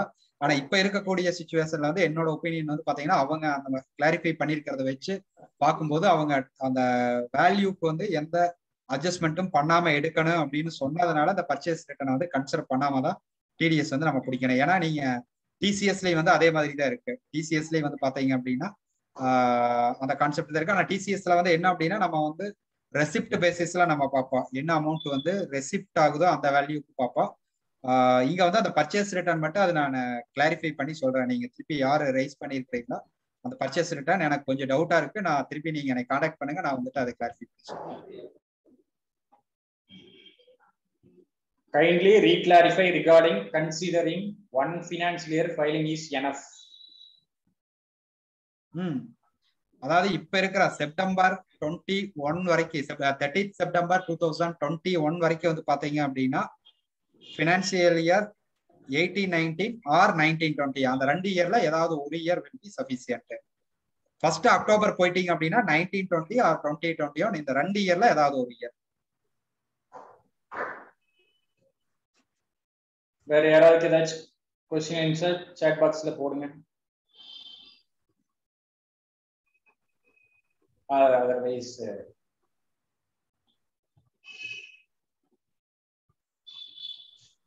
பர்ச்சேஸுக்கு ஒரே நிமிஷம் இருங்க, போய் பார்த்துறேன். ஒரே நிமிஷம்.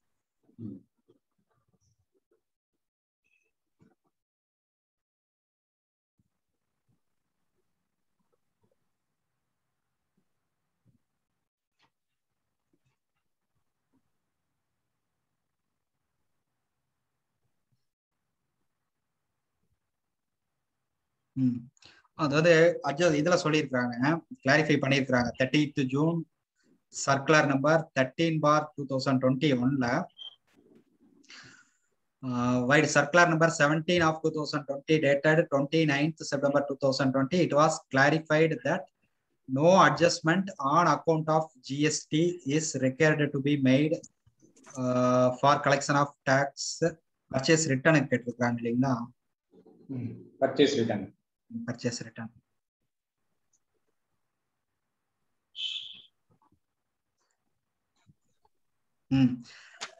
With respect to purchase return, it is clarified that tax is required to be deducted at the time of payment or credit, whichever is earlier. Thus, before purchase return happens, the tax must have already been deducted under section 194Q of the Act on that purchase. If that is the case, and again this purchase return, the money is refunded by the seller, then this tax deducted may be adjusted against the next purchase against the same seller. No adjustment is required if the purchase return is replaced by goods by the seller. Yes, in that case, the purchase on which tax was deducted as என்ன சொல்லியிருக்கிறாங்க அப்படின்னா, already வந்து நீங்க purchase bill வந்து account பண்ணிடுறீங்க. Account பண்ணும்போதே நீங்க வந்து டிடிஎஸ் வந்து பிடிச்சிட்டீங்க. திருப்பி வந்து கூட்ஸ் வந்து ரிட்டர்ன் பண்ணினீங்க அப்படின்னா, அதுக்கு அடுத்தது அவருக்கு ஏதாவது பர்ச்சேஸ் இருந்துச்சுன்னா அந்த பர்ச்சேஸ்க்கு அகைன்ஸ்டா நீங்க அதை அட்ஜஸ்ட் பண்ணிக்கலாம் அப்படின்றாங்க. அப்ப வந்து அதுக்கப்புறம் பர்ச்சேஸே இல்லை அப்படின்னா திருப்பி அந்த அமௌண்ட் வந்து நீங்க ரிவர்ஸ் பண்ண முடியாது. ஏன்னா இப்ப என்ன அப்படின்னா, நார்மலா வந்து என்ன நடக்குது அப்படின்னா, இது வந்து நடக்கக்கூடிய ஒரு விஷயம் என்ன அப்படின்னா, டிடிஎஸ் பொறுத்த வரைக்கும் payment or credit whichever is earlier அப்படின்னு செக்ஷன்ல இருக்கு. அப்ப நீங்க பில் வந்து அக்கௌண்ட் பண்றீங்க அப்படின்னாவே பில் அக்கௌண்ட் பண்ணும் போதே டிடிஎஸ் என்ட்ரி வந்து அந்த same day you have to account, same time you have to account. நீங்க டைம் வைஸா பாத்தீங்கன்னா இப்ப 546க்கு ஒரு பில் நீங்க அக்கௌண்ட் பண்றீங்க அப்படின்னா அந்த 546க்கே நீங்க டிடிஎஸ் வந்து டிடக்ட் பண்ணணும். செக்ஷன் வந்து அதுதான் சொல்லுது. Payment or credit whichever is earlier at the time of payment or credit whichever is earlier. நான் இன்னைக்கு புக்ல வந்து இப்ப இந்த செகண்ட்ல நான் அக்கௌண்ட் பண்றேன் அப்படின்னா இந்த செகண்ட்ல I have to deduct TDS. அப்ப நீங்க பின்னாடி டேட்ல நீங்க வந்து ரிட்டர்ன் பண்ணீங்க அப்படின்னா அதை எப்படி நீங்க திருப்பி கொடுக்க முடியும் அப்படிங்கிறது இன்கம் டேக்ஸ் பாயிண்ட் ஆஃப் வியூவா இருக்கு. ஸோ அப்ப வந்து அப்படி நீங்க ஏதாவது ரிட்டர்ன் பண்ணிட்டீங்க அப்படின்னா அதுக்கு அடுத்த பர்ச்சேஸ் வந்துச்சு அப்படின்னா அந்த பர்ச்சேஸ்ல இந்த டிடிஎஸ் வந்து நீங்க அட்ஜஸ்ட் பண்ணலாம் அப்படின்றாங்க. ஸோ நீங்க வந்து 50 lakhs வேல்யூக்கு பர்ச்சேஸ் பண்ணிட்டா 50 lakh வேல்யூ நீங்க ரிட்டர்ன் பண்ணிட்டீங்க. ஸோ அப்போ 50 lakhக்கு already you have to make a TDS entry போட்டுறேன். அப்போ அதுக்கப்புறம் அந்த 50 lakhs வேல்யூ ஆஃப் குட்ஸ் நீங்க ரிட்டர்ன் பண்ணியாச்சு. திருப்பி இன்னொரு 50 lakh வேல்யூ நீங்க பர்ச்சேஸ் பண்ணீங்கன்னா அந்த 50 lakh வேல்யூக்கு நீங்க இந்த ஆல்ரெடி பிடிச்ச டிடிஎஸ் நீங்க அட்ஜஸ்ட் பண்ணிக்கலாம் அப்படிங்கிறத இருக்கு. ஆனா என்ட்ரி நீங்க புக்ல பாஸ் பண்ணி அதுக்கு அட்ஜஸ்ட்மெண்ட் நீங்க காமிக்கணும். புக்ல என்ட்ரியே பாஸ் பண்ணாம விட்டீங்க அப்படின்னா அது வந்து லேப்ஸ். அது வந்து பாத்தீங்க அப்படின்னா நீங்க வந்து கரெக்டா வந்து டிடிஎஸ் ப்ரொவிஷன்ஸ் ஃபாலோ பண்ணல அப்படிங்கிற மாதிரி தான் வரும். அதுக்கு வந்து பெனால்டி லெவி பண்றதுக்கு சட்டத்துல இடம் இருக்கு.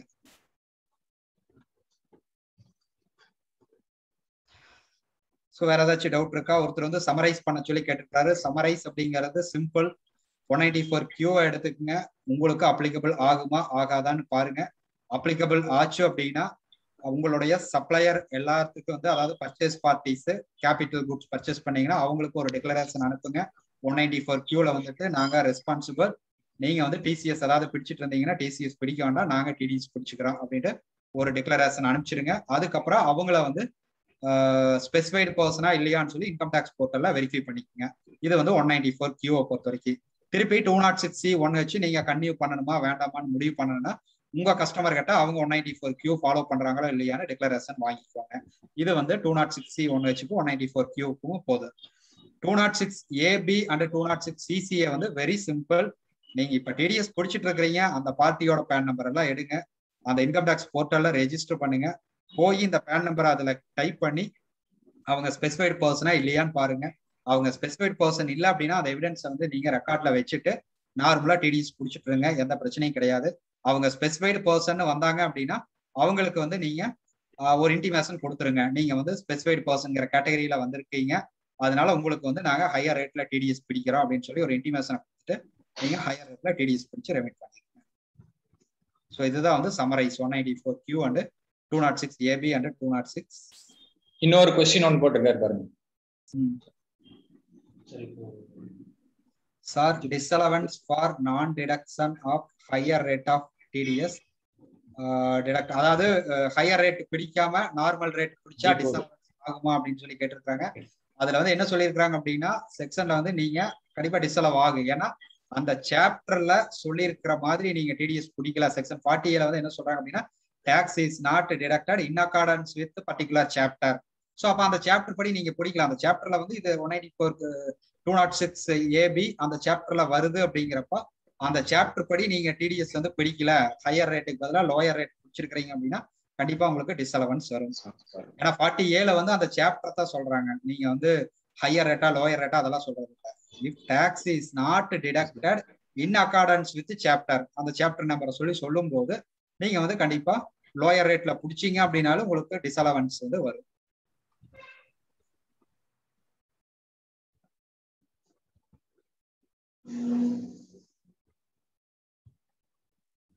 வேற ஏதாச்சும் குறை இருக்கா?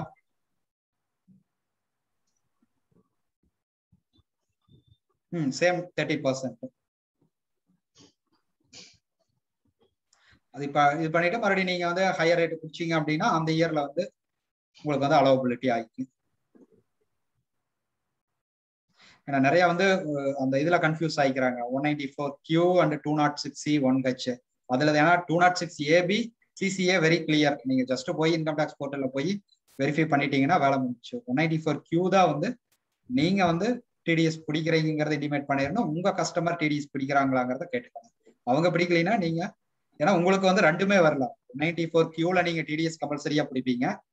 உங்களுடைய கஸ்டமர் அவருக்கு வந்து 194Q அப்ளிகபிள் ஆகலைன்னா as usual நீங்க வந்து அவருக்கு 50 லட்சத்துக்கு மேல சேல் பண்ணீங்கன்னா நீங்க வந்து டிசிஎஸ் வந்து பிடிக்க வேண்டிய லைபிலிட்டி இருக்கும், கலெக்ட் பண்ண வேண்டிய லைபிலிட்டி இருக்கும்.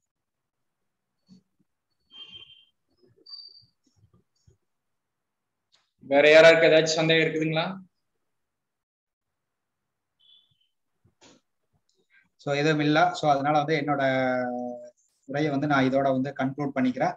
ஸோ ஐ தேங்க் திருப்பூர் அகில இந்திய பட்டய கணக்காளர்கள் சங்கம் திருப்பூர் கிளையின் தலைவர் மற்றும் நிர்வாகிகள் அனைவருக்கும், எனக்கு பேச வாய்ப்பளித்த அவர்கள் அனைவருக்கும் எனது நன்றியை தெரிவித்துக் கொள்கிறேன். மேலும் இதுவரை கிட்டத்தட்ட 2 மணி நேரத்திற்கு பக்கமாக எனது உரையை அமைதியாக பொறுமையாக கேட்ட உங்கள் அனைவருக்கும் எனது நன்றியை தெரிவித்துக் கொள்கிறேன்.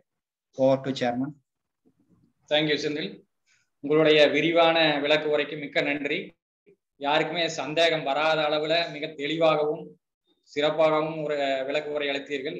நமது அகில இந்திய பட்டய கணக்காளர் சங்கத்தின் திருப்பூர் கிளையின் சார்பாக உங்களுக்கு மனமார்ந்த நன்றியை தெரிவித்துக் கொள்கிறோம்.